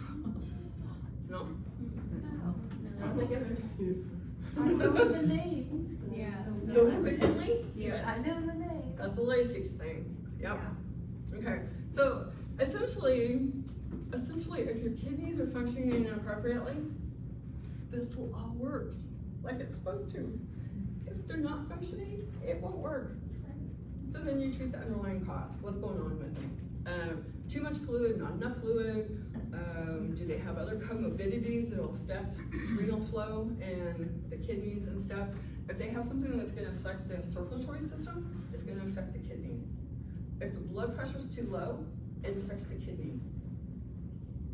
So, and the reason I say that is that if your MAP pressure on your blood pressure, which is the difference between your systolic and diastolic, if it's 50 or less, your kidneys aren't getting perfused appropriately. So you're gonna see a decrease in urinary output. If it's 75 or above, you'll have good urinary output. So, you know, that 30 cc's an hour is kind of pushing it. Depending on what you read, some want 50 cc's an hour to know that they've got adequate blood flow to the kidneys and that everything's working appropriately. But most generally, we'll go with the 30 cc's an hour, depending on who you're working with and stuff. So any questions? Because you know how acid-base balance is going to affect it. You know how fluid and electrolytes are going to affect it. Yes? No? No? Well, I'm saying like, I don't have any questions. Yeah. Okay. Okay, if you have no questions. Okay, so risk and reducing risk. Why is diabetes going to impact the kidneys? Because if it's uncontrolled, the blood is a lot thicker, so when it Mhm. goes through the gallbladders, it's like thick cement trying to. Yeah. push it. It's like syrup. Goes through it. Hypertension, how's it going to affect it? High pressure, okay. Decreased cardiac output. It's not pushing through, so I'm not getting the circulation that I need to help sustain it. Hypovolemia, of low fluid intake. It's not gonna filter, it's gonna make my blood thicker, so it's gonna make it harder to get through everywhere that it needs to go. Sepsis. Sepsis is an infection. So it could be urinary sepsis, it could be cardiogenic shock, it could be any of the shocks. But it's usually an infection from something somewhere. So like if they had urosepsis, it's gonna be kidney related. And it's gonna have decreased urinary output, all those kinds of things that go with it. So once you get the underlying infection taken care of, which is usually a UTI, then once you get that reversed, those things will start circling back the other way. Damage of kidney structure. Diabetes is gonna do that. Renal infection can do it. Trauma to the kidneys. Urinary tract obstructions can do it.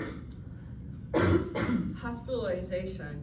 There's medications and radiology dyes that can decrease the kidneys.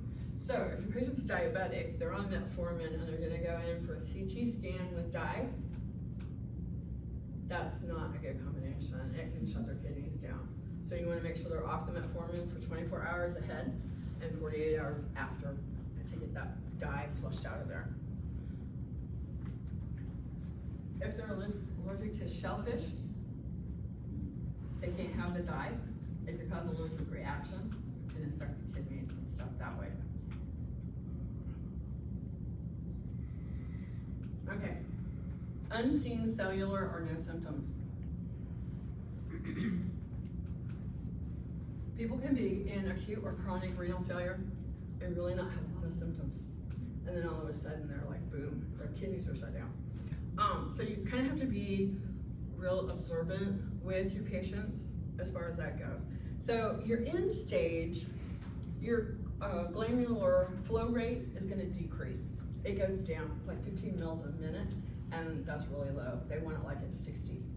So what you're looking at is gonna be neurological weakness, fatigue, and confusion. Cardiovascular, you'll see an increase in the blood pressure. You'll have pitting edema in the lower extremities. Periorbital edema, increase in your CVP, and pericarditis. Pericarditis is gonna be more of that fluid around the heart infection, and it causes an infection. Pulmonary, you're gonna have shortness of breath, cough, thick sputum because they don't have enough fluid on board. GI, they can have an ammonia odor to their breath, so it kind of smells like metal.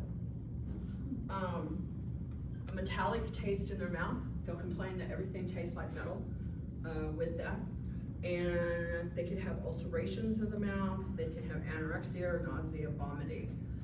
Psychologically, they'll withdraw and they're kind of have more of a depression with this. Hemologically, they have anemia and blood bleeding tendencies and an elevated serum level. And why do we have the elevated serum level? With the potassium. Why is that? Kidneys aren't excreting it, so you're gonna have that increase in the potassium.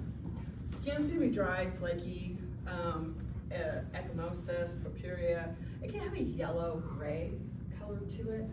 A lot of patients have just a gray color to themselves when they have kidney problems, especially end stage. It's the toxins in the system that aren't getting pulled out because the kidneys aren't functioning. Your chronic renal failure and renal insufficiency and diminished renal reserve. So it's all of them are going to have problems with it. So this is going to have the polyuria or oliguria. So what's the difference between polyuria and oliguria? Polyuria is a lot. Oliguria is a lot, or polyuria is a lot. Polyuria is a lot. The other one's only a little. Only a little or non-existent. Yeah. So it's getting down to where they don't have a lot of urinary output. So with these in chronic renal failure, are you okay with chronic renal failure? Somewhat, sort of? Yeah. What do you, let's see what we're gonna do for the patient. So, strong little kidney, look like a kidney bean. Mm-hmm. That's what they look like when I draw them on the board. Diagnostic tests, they're gonna do a UA to see what's going on with the urine, serum creatinine and BUN, electrolytes, CBC, a CT scan or an ultrasound, polygraphy. Sometimes they'll do those, and then the biopsy. These two, they're gonna do depending on what those tell you. So they're going from least invasive to most invasive for that. So your creatinine, BUN, potassium, magnesium, and phosphorus are the things that they're looking at specifically on that for kidney function. What's the pyrography? Pyrography is where they go in and do pictures of the kidneys. I think they do it with dye. Okay, so with these patients, so this is going to be more of your normal, what you would expect to see with kidney failure. You're going to expect to see fluid overload because the kidney's not getting rid of stuff. Electrolytes are going to be messed up because you're not getting rid of stuff. Decreased cardiac output, impaired skin integrity, health maintenance is shot, altered nutrition because they don't feel like eating, decreased tissue perfusion, renal and cardiac, risk of injury because they're weak, kind of frail, they'll fall over stuff, impaired coping, they get irritated with family and self, risk for infection, impaired gas exchange. If you start backing up with fluid and I've got edema in my lower legs and my kidneys aren't functioning well and I've got decreased cardiac output, it's gonna continue to back up to where it's gonna be in my lungs eventually. So you wanna try to get it off, but it doesn't always come off real well. Absence, weight return, you want the weight return to baseline with a reduction of edema and blood pressure reduction. Your electrolytes you want within your normal limits, what they should be as far as that goes, or as close as possible. Extremities, you want pink warm with capillary refill less than 3. Now, if you've got acute renal failure, you're more likely that you can get this reversed and back to that, but you may not be able to get chronic renal failure back to baseline, okay? And if they're in end stages, you probably won't get it back and they'll probably be on dialysis, yeah.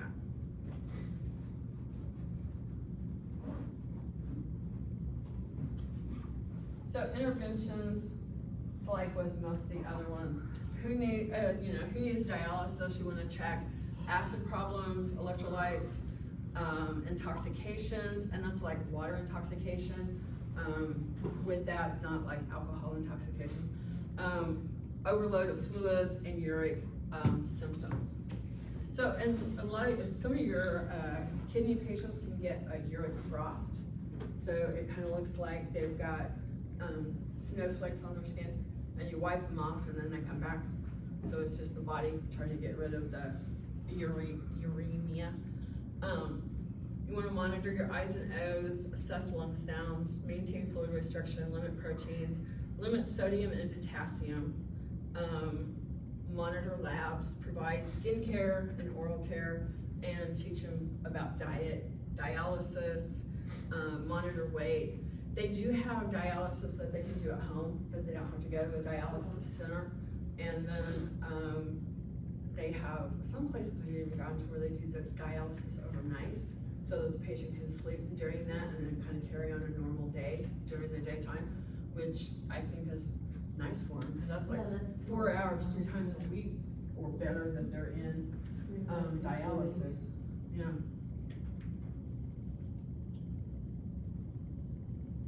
Evaluation, how are they doing with their activities? Can they resume them?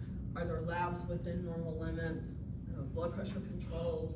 And did the acute renal failure reverse itself?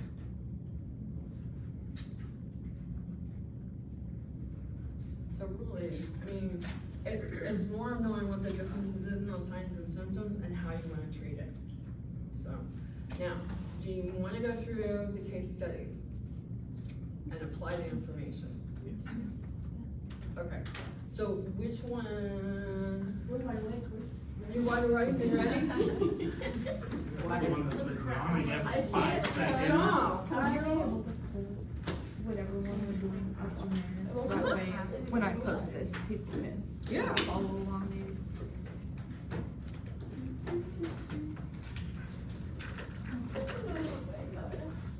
Okay, so probably the one that would be the best is the heart failure. Because I think it'll hit most of the stuff that we've talked about.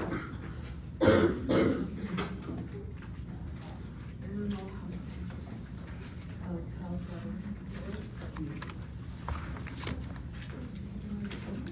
So do you want me to post all of the ones that I had?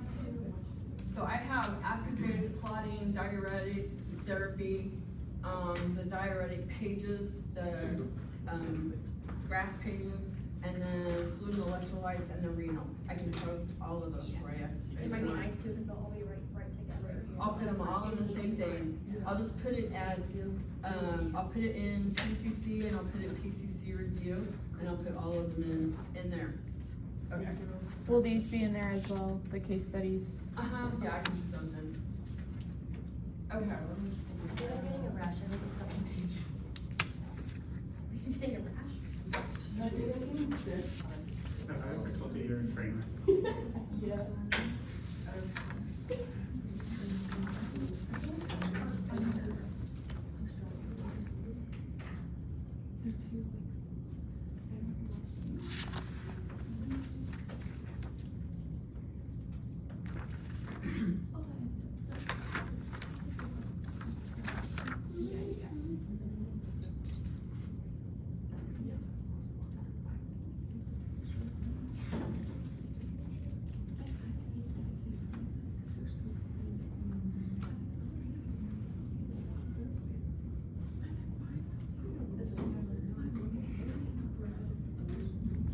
Is that thunder?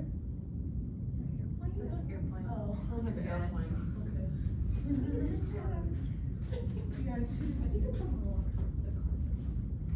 Oh, yeah, that makes more sense. I'm like, do we always hear airplanes in here? Like, I think it's landing on the building. Sounds like it, doesn't it? Okay, so what I have is the answer key. So I'm not gonna show you the answers until we go through some of it. Okay. So I want you to think about it first and then we'll go through it. Okay, so you've got a heart failure patient. You're gonna take care of Joanne Smith. She's 72 years old. And it says that she's got some perfusion problems. Gas exchange, fluid electrolytes, clinical judgment, patient education, communication, and collaboration. So, what I want you to do is read through the history and present problem and the personal social history and tell me what you think is relevant that you would need to be able to take care of Joanne.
Bless you. What'd you say? Oh my God.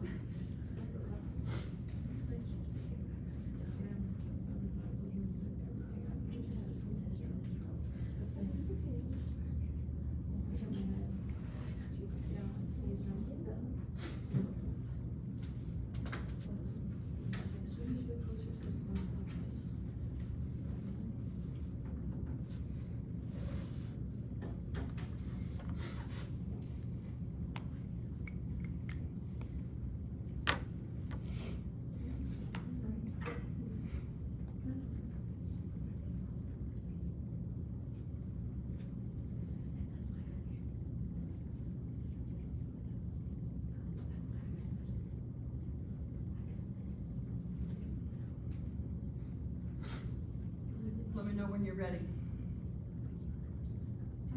You ready? You guys ready? Yes. Okay, so what relevant data did you come up with? But she's got an MI, she's had it for 4 years. Okay, Her E ejection fraction's only 15%. Yes. okay, Good. Shortness of breath at rest now, instead of physical activity.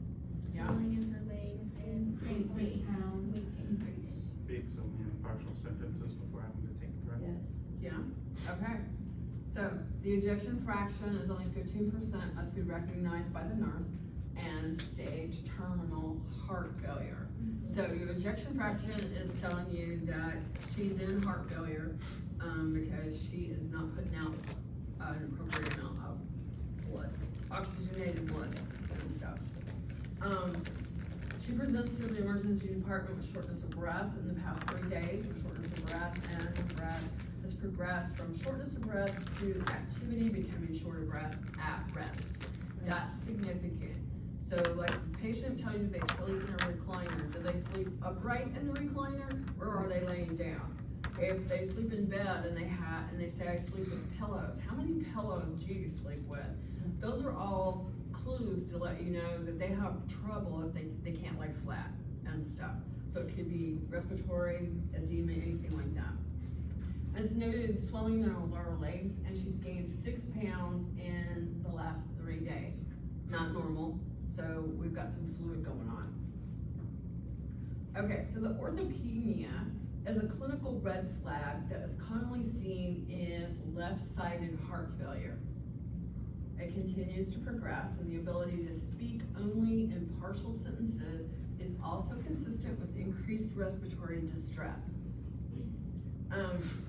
The other red flag is because of her heart failure. It reflects progression of her swelling, also shows progression in that left-sided heart failure that she's demonstrating. Okay, so, and this will all make sense as we go through it. So you don't have to know so much about heart failure, but the heart failure is tied in with the fluid and the electrolytes, okay, and the diuretics and stuff like that, and ABGs. So if I'm filling up with fluid, what can be going on with my ABGs?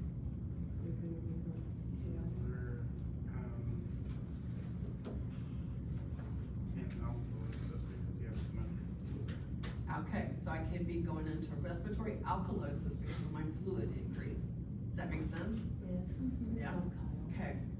So, her social history, what did you come up with there? She's retired, Kids. unable to maintain activities. Yeah. Her husband died at 55. Okay. Breath. So, to maintain, she's unable to maintain her activity level, so that's gonna decrease her, doing things. And then she struggled with depression over the last 2 years. Her husband passed away at 52 unexpectedly from a myocardial infarction, so, and that's, more fear of the condition. and the condition, yeah. So, that would be referred to that he had the widowmaker. That's the type of heart attack that just knocks the whole heart out. It's usually 40 years old, between 40s and 60s, that most of your male population will have a widowmaker, if they have a heart attack. Okay. All right, so diabetes, mellitus, hypertension, atrial fibrillation, hyperlipidemia,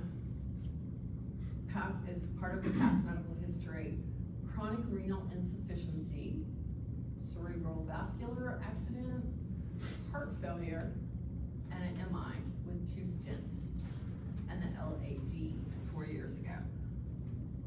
LAD is your left aortic descending, which isn't a good place to have a heart attack or clot. So her home medications are aspirin, Carvedil, lisinopril, estomide, hydrolyzine, torsemide, potassium, warfarin, and glyburide. So aspirin is a Siciliate. It's for clot prevention. So how does that work as clot prevention? How would you describe it to a patient? It's to keep the blood from clotting, but how does it work?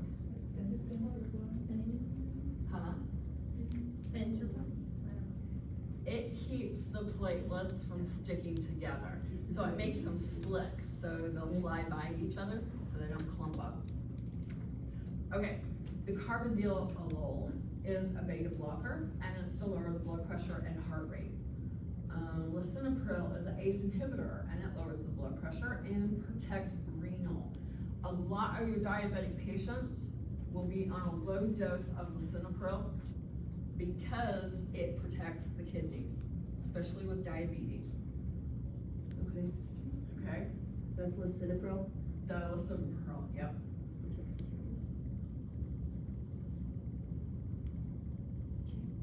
It does, its main function is to lower blood pressure, but it does protect the kidneys also, especially with diabetes. The estimide, or estimide, is the cholesterol medication, and it mainly just decreases cholesterol. Your hydrolyzine is a vasodilator, and it lowers blood pressure.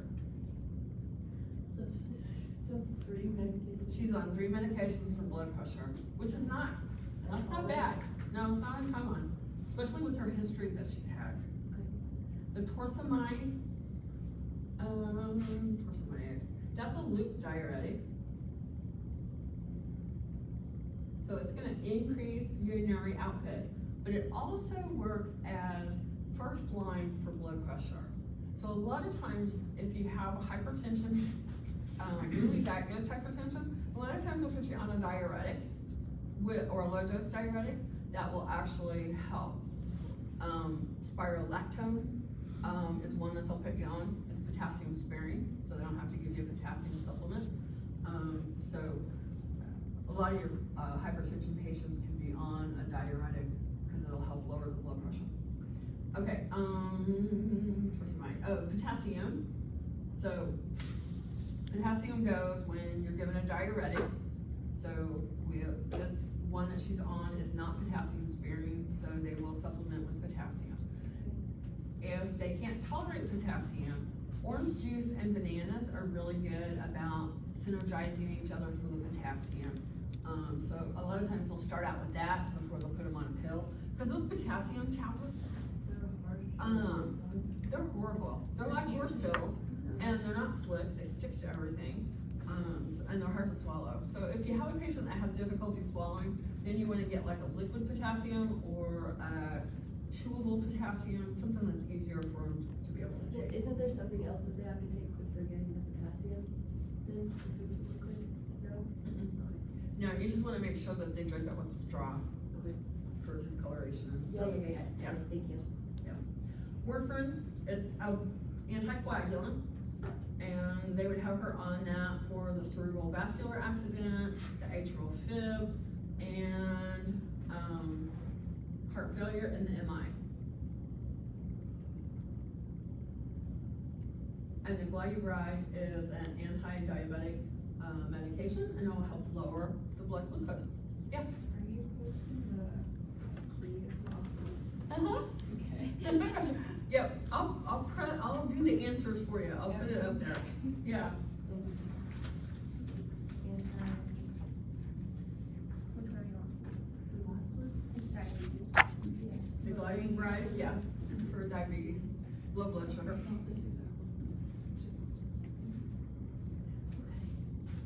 She's type 2. Okay, so this kind of just gives you information, what medications treat these conditions, and that's kind of what we've already talked about as far as that goes. One disease process often influences the development of other illnesses, okay? Based on your knowledge of the pathophysiology, which disease likely developed first that created the domino effect in her life? What do you think?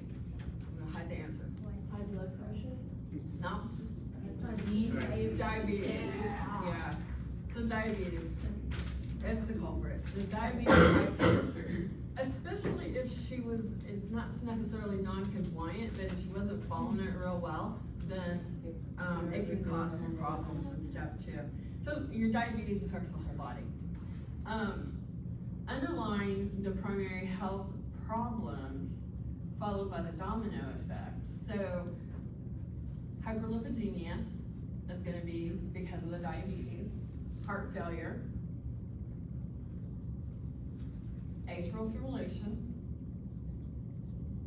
chronic renal insufficiency, and then the cerebral vascular accident.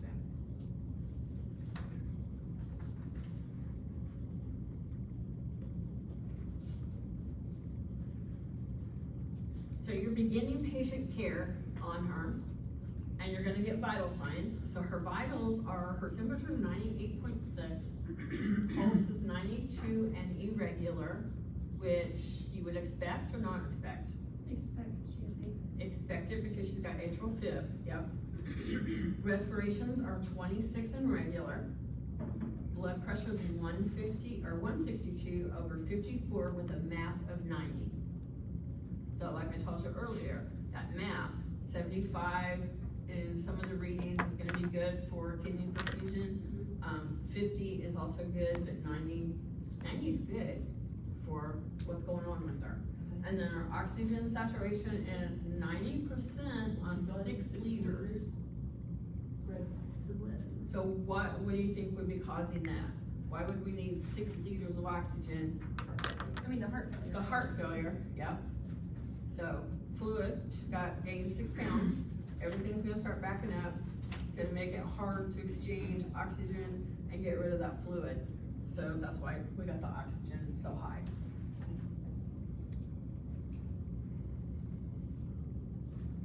Okay, so this, and I'll post this so you guys don't have to write it all down, but 92 is the irregular heart rate, and it is because of the atrial fib, and it's not good because of the loss of the atrial kick. So the atrial kick is like when you're not getting that, it's not making a complete contraction like I was talking about earlier. So that's the kick part. This can lead to more strokes for her. The tachycardia, though not present, is an enemy of the patient with heart failure. And how does tachycardia impact filling of the ventricles and the stroke volume? No, not tachycardia. Remember what tachycardia is. Tachycardia is a high heart rate, so it's gonna be anything over 100 beats a minute. So 60 to 100 is normal. So this is elevated. So how is it affecting her? Poor perfusion. It's beating so fast that it's not being able, the heart's not being able to fill to be able to pump it out, and she's got decreased pump effect too. So it's gonna lead to the edema and the shortness of breath, the elevated heart rate, and the body tries to compensate for itself. So while it's trying to compensate, the heart rate's gonna go up. And so heart rate's up, blood pressure's up. It tells me that she's trying to compensate for things. Heart rate's up and blood pressure's going down, she's not compensating anymore. I gotta step in and do something. So I still have time to do something when blood pressure's up, even on 5 blood pressure medication. So, okay, tachypnea, that's confirming respiratory distress. Must be watched closely and monitored further as medical management begins. So, normal respirations are what? 12 to 20, so she's at 26, so she's feeling the stress of not being able, with everything that's going on. Blood pressure is 162 over 54 and my MAP's 90. This is not critically elevated blood pressure in the context of heart failure. Primary objective is to decrease the workload of the heart, so that's what we're wanting to try to do. So we want to increase, the increased systolic blood pressure is an increase in the afterload that requires the heart to work harder to overcome the additional resistance of the vascular system. So between her diabetes and the low heart function that she has, that's why we've got the blood pressure that we've got. The MAP pressure is fine. This actually gives you the equation on how to figure your MAP, if you want to. Most of your electronic machines will tell you your MAP, so you don't have to worry about it. 90% on 6 liters. In a patient who does not have COPD, this oxygen sat is a red flag. So it's too low, and she doesn't have COPD, but it reflects decreased diffusion of the alveoli level, likely due to the fluid alveoli space. So 92% is usually what we want as a minimum, but with her on the 6 liters and her not putting out fluid, filling up with fluid, then we can see where this will decrease the oxygenation. Okay, so she appears anxious and restless, because she can't breathe. Breath sounds have hoarse crackles scattered throughout both lung fields, anterior and posterior, labored respiratory effort, and patients sitting upright.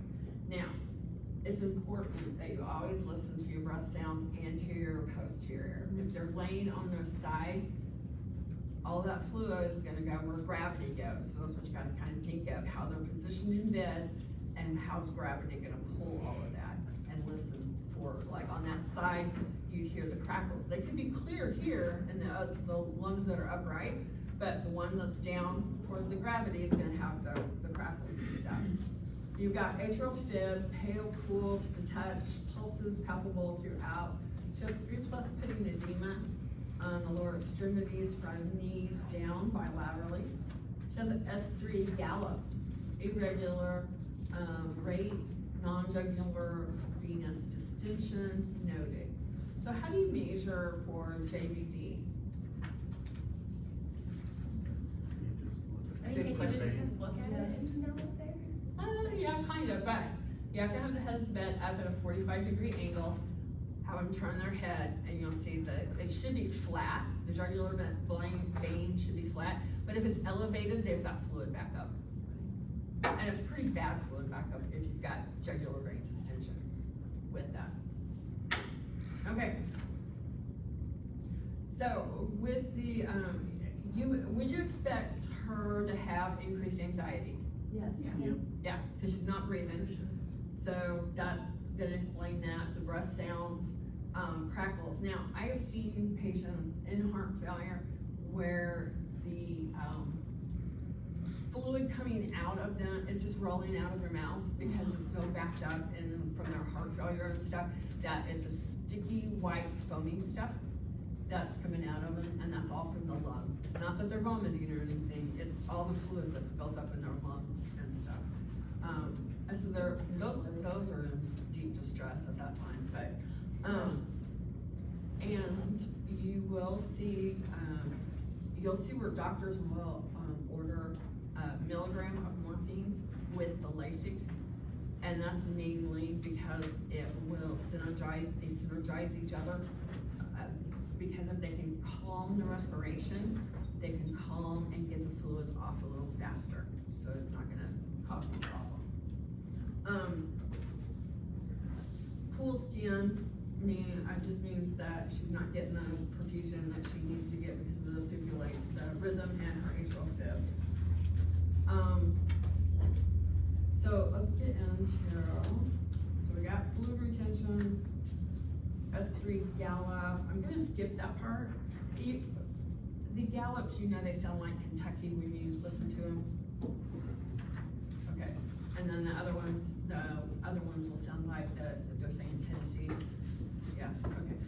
So, let's see. Non-jugular vein distension we talked about.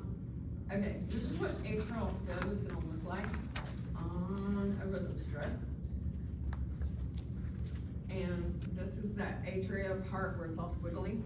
That's the atrium just kind of vibrating back and forth, not making that contraction. When you see a QRS complex, it's made of full contraction. So, it's gone through then. So we have, off the x-ray, we have bilateral diffuse pulmonary infiltrates consistent with pulmonary edema. And that's mainly, they'll do the x-ray to confirm that. This is gonna be a 12-lead EKG, which I don't expect anybody to read. So I'll just tell you that it's atrial fib. And it doesn't have ST or T wave changes. And that's what they're looking for to make sure that she's not having an MI. Because of the distress she's in and her history of an MI, they would check that again. So they do the 12-lead EKG. You said there's no ST or, Hmm? you said no ST or T wave changes? Yeah, no ST or T wave changes. So with an MI, you would see on this, oh, the T wave, it's upright. That's normally how you want it, depending on the lead that you're in. But if you had a depressed T wave, which is gonna flip this and it's gonna go down, that's more indicative of an MI, of what's going on. So it could just be the T wave, or it could be all of this ST wave and all of it's flipped down. Okay. So yeah, they're fun to learn.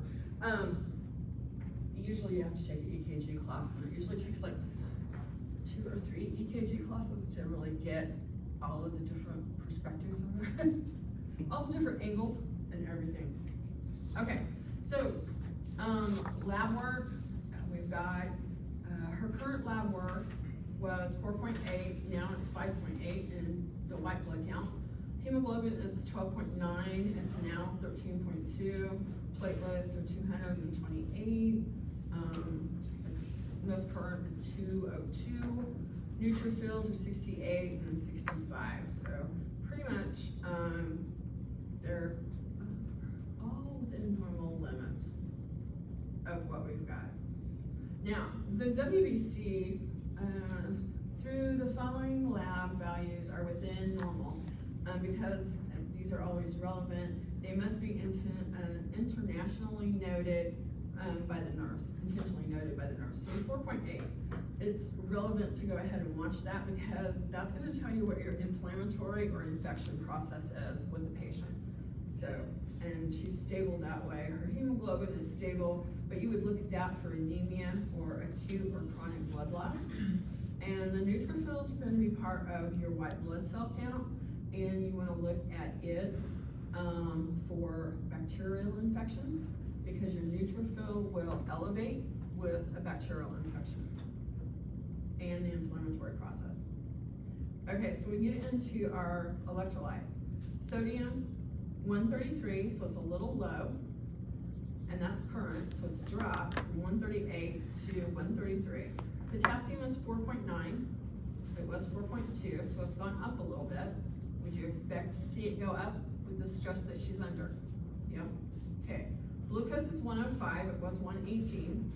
Calcium is 8.8, which is a little lower. It's on the low end, but it's not below normal. And then creatinine is 2.9, and it is more along the high side of it. So, it's trending down, but and getting a little worse. Potassium is trending up. This is essential for the normal cardiac electrical conduction. So you've got the sodium potassium pump, and it also runs off of magnesium and calcium for your electrical, your positive and electrical ions. So any kind of switch in these kinds of things will affect your sodium potassium pump, which is your heart. Your creatinine is gold standard for the kidneys, for kidney function, and it is worsening. So that we need to watch the kidney function. So she could be going for acute renal injury at the present time. Magnesium, that's gonna help with cardiac function as far as contraction, and because it's muscle. So it's 1.9, it's going a little more, it's within normal limits, but it's going a little high. And then your PT and INR is 2.5, it's a little high. But with the history of the MI, that would be something that they would want a little on the high side. So the bleeding and stuff is, I mean, she's not gonna bleed, but it's gonna keep the blood thin to where she won't have clots. So that's why that's relevant. The troponin and the BNP, okay. The BNP is the B-natriuretic peptide. And when that is elevated, that will tell you that they're in congestive heart failure. So it's high, it should be less than 100, it's 1,855. Well, So she's in full-blown cardiac failure, with that. The troponin is a little high, but because she's in congestive heart failure, that's gonna increase that because it's a reflection of the cardiac muscle. So, and the BNP is elevated, so we've got problems that way. Creatinine's a little high, the BNP is high. So, she has got a fluid and electrolyte imbalance because of all of this stuff. The diabetes kicked it in, and then it kind of escalated from there to where now she has congestive heart failure because her heart is not pumping appropriately. It's not pumping appropriately because she had an MI, and it's not pumping appropriately because she has atrial fib. So, the trickle-down effect of that is gonna affect her fluid and electrolytes, her kidney function, and it all plays in together. Does it give you a better idea of how your disease processes, your comorbidities, and your fluid and electrolyte play together or against each other? yeah. Does it help understand it a little more? Sort of, maybe, maybe not. It's kind of round robin, but I mean, it's a vicious cycle once you get going on it. Okay. So what would we do for her? We're gonna hit her with 40 milligrams of Lasix and hope we can pull some of that fluid off. Yeah. So an adequate urinary response for 40 of Lasix, because it's gonna hit the loop, it's a loop diuretic. We should get like 400 to 500 milliliters in 2 hours if we give it IV. And you wanna give it IV because it's gonna work faster than giving it orally. Shouldn't got much time. Yeah. So, and then we're gonna wanna watch what with that. If we give a diuretic, what fluid electrolyte does it affect? Potassium. So we're gonna wanna watch the potassium and make sure we don't bottom the potassium out and give her more problems. And then you're gonna wanna watch sodium levels, because where water goes, sodium goes, potassium goes. Right. Ever-ending cycle of stuff. Nonsense. Yeah, ever-ending, yes. So, yeah, they'll put her on a nitro drip, we'll be okay with that. She's gonna go on strict INO, fluid restrictions. If you had to teach a patient about fluid restrictions, what would you tell them? Other than it's gonna suck, but you can't do anything. Try to explain to them why you're doing it, because you're already getting the IV fluids, we don't have to give them. Yeah, and with the congestive heart failure, they can fill up faster, so they'll put them on fluid restriction. Yeah. So it's, usually what I tell them is they're like, I can't measure that kind of fluid.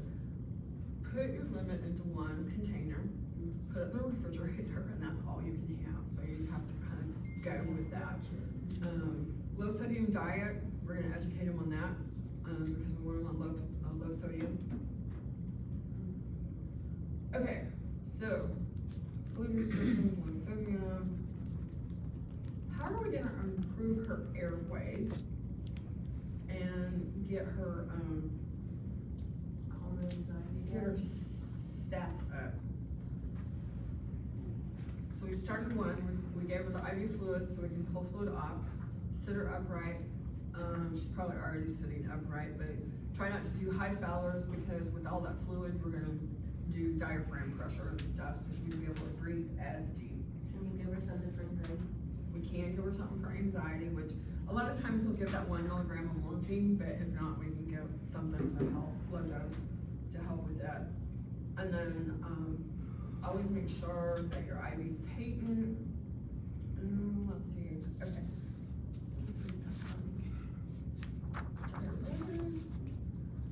Consider a Foley catheter, because if she's weak, Getting her up and down is gonna be hard.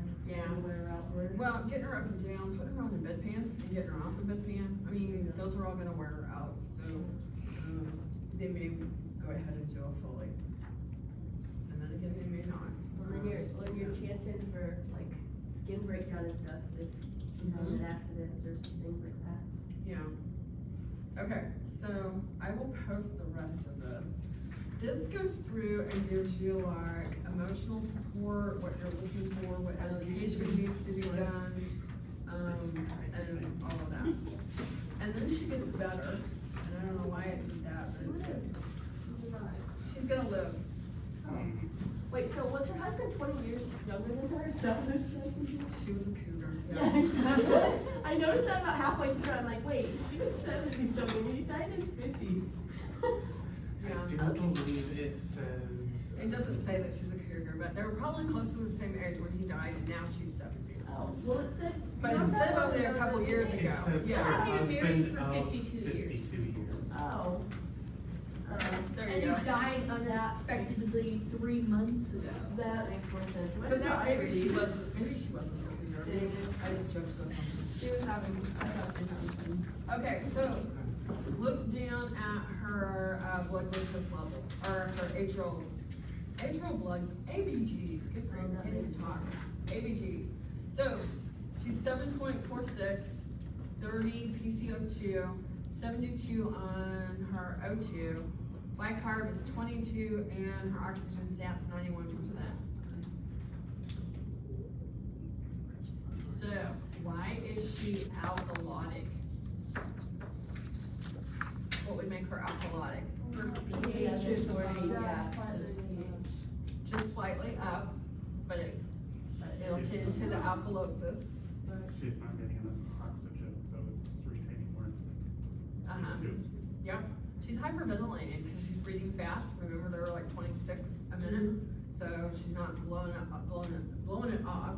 So she's got retaining the carbon dioxide, so it's going to make her alkalotic. Her PCO2 is low due to the hyperventilation, which is influenced by her pH and will cause the alkalosis. And then her PCO2 is, despite oxygen being given by high flow nasal cannula, her PO2 is still low. It suggests hypoxia. Even though she's doing rapid breathing, she's not getting that good exchange with it, so it's gonna cause the hypoxia. Bicarb is normal because this is decompensation with respiratory distress and hyperventilation. So it takes approximately 24 hours for the kidneys to compensate with additional base. Okay, so keep that in the back of your mind, that compensation, if it's respiratory, it's gonna take about 24 hours for those kidneys to kick in to even try to start compensating. So you kind of want to intervene a little sooner than that 24-hour time period. So she's uncompensated respiratory alkalosis with hypoxia. Did you guys all get that? I'm sure you did. It makes sense. Makes sense. Okay. So that's why I said, hold on, because it does go into the potassium and the fluid and electrolytes and the ABGs and everything. So kind of look through it. Her potassium and creatinine is worsening. So she's gonna really get a free trip to ICU and BiPAP ventilation to help cure her what ails her. So anyway, so those kind of cases kind of pull everything together and kind of help solidify it a little bit, especially if you haven't taken care of a patient that's got all that stuff going on, that would have it. So, what questions do you have? Any? That's sufficient? Okay. I expect 100% on those sections in the final. Let me just tell myself, let's just, should I retake the test? Don't switch your answers. You click on an answer, you submit it, you go on. You don't go back and hash it out. Because you're probably right to begin with. Yes. What would you recommend to study for a PCC test? Just like ADPI or interventions, like, what do you recommend would be the best way to get better scores on PCC? Okay, so on PCC, I would, you probably have the concept, the main concept already, or if it's a new concept, understand what the overall concept is, the umbrella of it. Then take your exemplars and break them down into nursing process. Like, kind of like what we talked about. What's the normal, what's the abnormal, what would you expect to see? Think of things that you wouldn't see. Sometimes that helps to imagine that you have that patient laying there in front of you at your desk, and then, you know, I'm gonna see this, this, and this in my head to toe assessment. And then if I do see this, then what interventions am I gonna plan to do to help the patient? And you wanna think of your interventions of what I can do first as a nurse without orders from a physician, what I can do non-invasive to invasive, because that will help you from answering those questions to jumping automatically to invasive. So an example of that would be, if my patient can drink fluids, I'm not gonna start an IV on them if they're dehydrated. I'm gonna encourage them to drink fluids. If they're not conscious and can't drink fluids, then I would start the IV on them. But it's a tendency that the students always wanna jump to that IV. I wanna do the IV. And so you kind of have to get in that mindset, invasive, non-invasive to invasive. And then kind of look at your evaluation stuff as far as, if I did the fluids, then what would I expect to see? I expect, you know, no dry lips, that they're putting out urine, and the things like that. It's kind of basic stuff, but it's really not when you kind of look at the whole picture of it. I mean, I can say it's basic because I've done it for 40 years, but it's not basic when you're just learning it. So it's better to break it down in that nursing process aspect of it, and then go into the tests with the mindset that you know more than you think you know.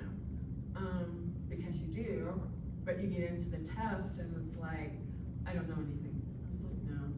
I've looked at your guys' tests. The knowledge is there. It's more test taking. And it's really looking at what the question's asking. Does it want, like in COPD, do they want you to answer from the whole umbrella of COPD? Or is it one specific thing they want out of it? So there's gonna be multiple little pieces of the umbrella. That's gonna be your more specific things, and the keys to those are, what are you gonna do first? What's your priority? Different thing clues that way. What are you gonna do most frequently? Those are your keys that they want a very specific answer. But then when you go to your answers, get rid of the ones you know that are definitely wrong, and then look at the ones that are right. And, you know, all 4 of them can be right, but what are you gonna do first? And where students get hung up is, I'm gonna do all of that stuff, so I don't know what I'm gonna do first. Then you have to go to like Maslow's hierarchy, and am I gonna do airway? Airway's an answer, I'm always gonna go airway first before I do anything else. Or patient safety first, before I do anything else if airway's not on there. So it's kind of like a process of elimination, but I mean, looking at your guys' tests and stuff, it's more that you guys are answering several questions in a row, and then one will throw you off, and you may start answering them all in a row again, or you kind of go back and forth after that, so it does something to your confidence of not knowing what that question was asking. But I would say it's not knowledge. I mean, you guys understand this stuff, and you ask appropriate questions and things, and you're doing fine in clinical, from talking to the clinical instructors. So it's more of that test taking and tweaking your studying as you go. Because what you studied first semester, you have to tweak it second semester. And then you're gonna have to tweak it again third semester and tweak it again fourth semester. Because we keep building on all of it as you go, and it's gonna take a few adjustments in the study and stuff. But yeah, if you bring it down in nursing process and understand that, and it's really more applying the information instead of memorizing it. Okay. I know you say for PNC, it's more common sense, but what would you recommend for studying for that? For PNC? Yeah.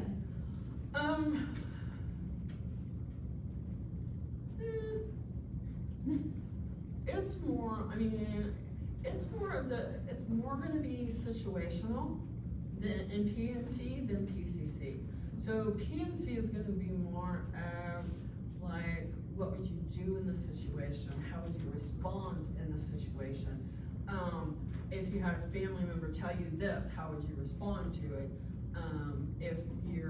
If you've done like patient education and the patient responds this way, do they need more education or not more education? I mean, it's gonna be more in that communication, relationship, professionalism, your identity as a nurse. And I think the PNC is harder to study for than PCC. PCC is like black and white. PNC is a lot of gray, especially when you get into ethics and healthcare law and That's what I stuff like that. Yeah, and it'll be a little harder studying for it. So if you're looking at pieces in the fundamentals and the med surg book, I wouldn't go to the management book that's in Elsevier yet, mainly because it'll be higher level type information that we're really not covering that much yet. So I would kind of stick with fundamentals and your med surg and go with it. Do we have any hard copies of the med surg book here? Should be one in the library. Should be. Do you know like what, for this next PNC test, do you know what the biggest subject would be? Is it ethics or? The what? Like what's gonna mostly be on the test? Mostly on the test. Well, hang on a second. You can leave it up, it's Yeah. okay. Get a fit. Review? Yeah, you guys are so funny. I'll just turn Bonus around. part. just close your eyes. Oh, yeah. Close your eyes. Close your eyes. Yeah, right. I'm actually blind, it's crazy. Like, I was stressed out. Blind guys, I can't see. Yeah, like I'm blind and drive up here. We have selective blindness, we see Exactly. when we don't. That's my I children. can understand that. That's what I always ask my patients. Do you have a hearing issue problem, or is it just Selective, it's always. And it's usually selective around my wife. I'm like, yep, and yours is selective around you.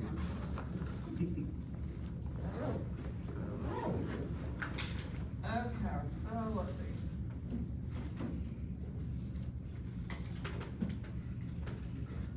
Yeah, thanks, Kyle. Just making sure you know. Oh, yeah. What I did not get around.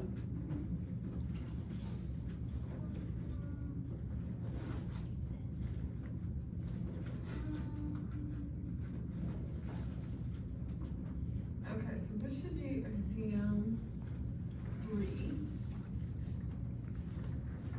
Yeah, because it's Monday. Okay.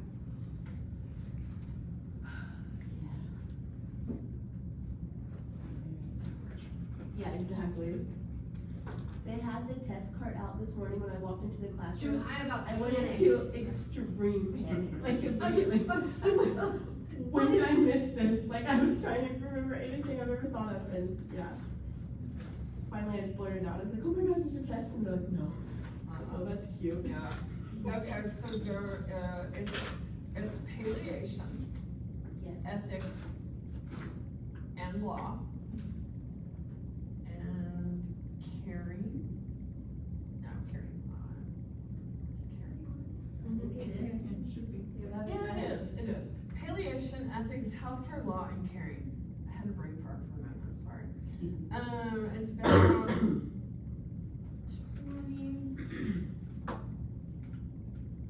it's about 20 questions on palliation, about 15 on ethics, 13 on law, and about 21 on caring. But I'm 20 on palliation, What was that? Carry and palliation seem to be heavy. Cause that's over half the test, that's like 40 questions there. Yeah, and then palliations, there's some sadder questions. I got 1 or 2 on each topic and 2 math questions. Would you be willing to send us like a breakdown of it? A breakdown? Yeah. You're super sharp. Yeah, because there's a lot more on it. And then that 4th exam has just got 2 concepts on it. Yeah. Wait, I kinda have Well, is it another 3? one, your voiceover PowerPoint you're supposed to send us about. Cause it was the one that wasn't added on. It was- Oh, the healthcare economics? Yes. That one on the healthcare disparities. Yeah. Or not healthcare economics, but healthcare, health disparities. Yeah, I need to get you guys that PowerPoint too. It is collaboration and health disparities is the only 2 concepts on that That's one. it? Yep. Okay. That's it. It's still as long as the other tests are? So there's It a lot of questions on this? shouldn't be. So let me see. No, that just means the points are really important. Care coordination, let's see, collaboration, and health disparity. Let me look at something. Cause I don't have that test loaded, so I gotta look at something else. You still sit by me if I was a worm. I don't see why.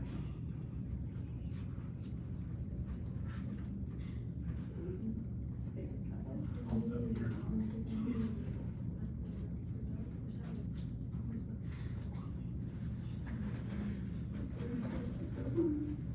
Wait, did I take my key out, put it back in the bag? No. Okay, great. Swipe for no swiping.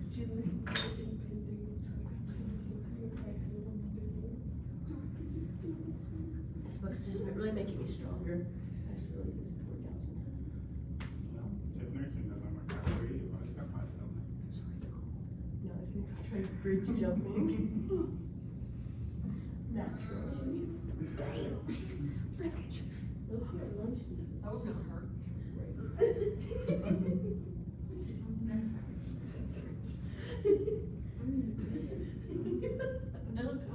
It'll probably be, maybe 40 questions 40? at the most. Okay. I may have to put enough on there to make 40, but. I was like, no, you don't have to. That's okay. Don't stress yourself out on that. No, 40's okay. You're so busy, you've got so much going on. I know, I can only imagine. Okay, yeah, it'll probably be around that. So, we'll go from there, but I can send you a breakdown. We appreciate it very much. So, and then you've got the HUSI. Yes. Are we doing the 4th exam on the same day as the HESI? Cause I know you and I were talking about it. I really don't want to, but I'm trying to rearrange it. Cause otherwise it'd be exam 3 and then the following Exam exam 4. And then the HESI and then the final. Yeah, cause then we have Thanksgiving break. Yes, and he's then- after Thanksgiving break, right? Yeah.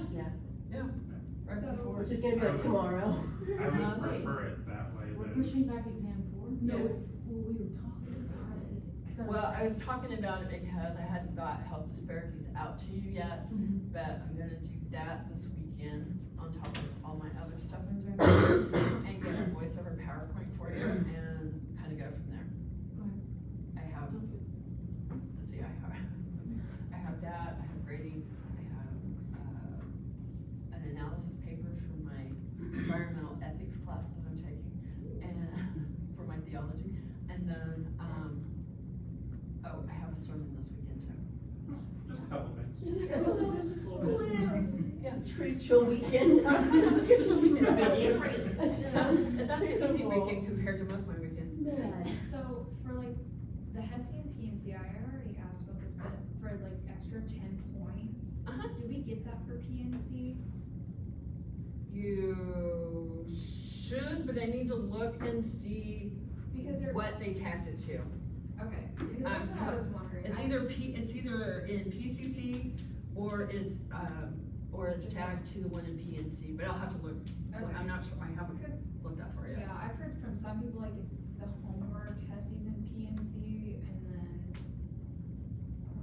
There was one that if you did some of the, work, like the pre-test, the practice test, if you did those, then I think they added 10 points, but I'm not sure which test they put it on, okay. so I'll have to check with that. But we will. My entire life But you writing on should it. have, you Okay. should have that, yeah, Okay. so. What else? I just wanted to know, is it 85 or is it an 89? It's 89. 89 for what, honey? Hesi. So the HESI? if you do all the test settings that get you the extra credit points, it's 89%. I thought that was both of them. that you I thought get. there was an Yeah. option for it being. Yeah, because it both started of at them, depending on 75 your for service. Yeah. Yeah. Cause without. There was 4 options. Yeah, because of what it could be. this semester you guys have a HESI test, Yeah. and then you have the exit, lowest the was HESI about exit. 75. And the HESI exit, you wanna pay attention to, I mean, score as high as you can in both of them, because they go into your grades and stuff. But that HESI exit is one that you wanna look at and see where you may have weak areas, and look at that before you take your boards. So, the study for the HESI exit, There's really not a study for that. Just learn absolutely everything. It's Do it all. It's pretty much everything you've been doing in like those EAQs and the tests that you've been taking and the concepts and stuff that you've been taking is all in there. There's gonna be a few extra things in there, but Push through. I'm thinking you guys will be fine. Like the proficient, like have they figured out what's going on with the proficient if they're moving it down to intermediate? You're moving to intermediate. Okay. And So I don't need to touch talk to Shannon about the PCC ones, because once, I found out from Haley, that I can reassign the quiz, and if you've done the quiz, because it tracks the whole time you're in the program for the 2 years, because it tracks that way, what you've already done in one quiz will automatically track into it, so you have to go in and log into the new quiz, and it'll automatically calculate it, and if you've met proficient, you're done, you don't have to worry about it. So it should do that, and Haley did it for, farm, I think, Yeah, she and did. she said it did track. What, So, what would you say an average amount of questions that we should be getting is, like 300, 600, what's? as a normal as day? little as possible. So if you're just reading the question and clicking the answer and going through it, you're gonna get more answers, No, but if more you're getting questions. them, like a lot of them right, like the majority of them right, When I switch it to, intermediate, it'll decrease your number of questions. And, we also found out that cause this is a new system, so we're learning it too, we find out new things all the time, but we also found out that if we don't do the HESI focused chapters, that's where you're getting all those extra questions. And if we do the RN content, you'll get less questions. So it's easier to hit that proficient level, but we're gonna talk in the faculty meeting on Friday, because we have a faculty meeting. So we're gonna talk on how we're gonna level that out to where, like, first semester's novice, second semester and third Yeah, semester could be intermediate, and then fourth semester's proficient. yeah. That gives you time to get used to those types of questions Yeah, and build your build way up into that. it, yeah. So, and with that, you'll end up with, because we repeat different topics and stuff, concepts and stuff, then those questions that you've already taken will track into that proficient level, so it makes it less questions, Okay, that makes sense. so. And I don't think, I mean, this is a new product for Elsevier too, and I don't think they know everything at all. No, I mean, I'm sure when you have systems like that, and with the AI stuff built into it, that there's really a vast amount of options for Yeah, everything and stuff. there is, yeah.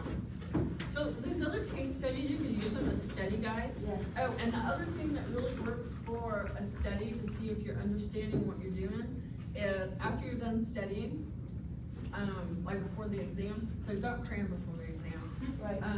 But when you've got all your study material together, then go back and do a care plan. So do a care plan on COPD, and then look at it and look at your notes and see what you forgot in it. And then that'll help you kind of do more of that nursing process wise, so that you can answer those questions a little better. Okay.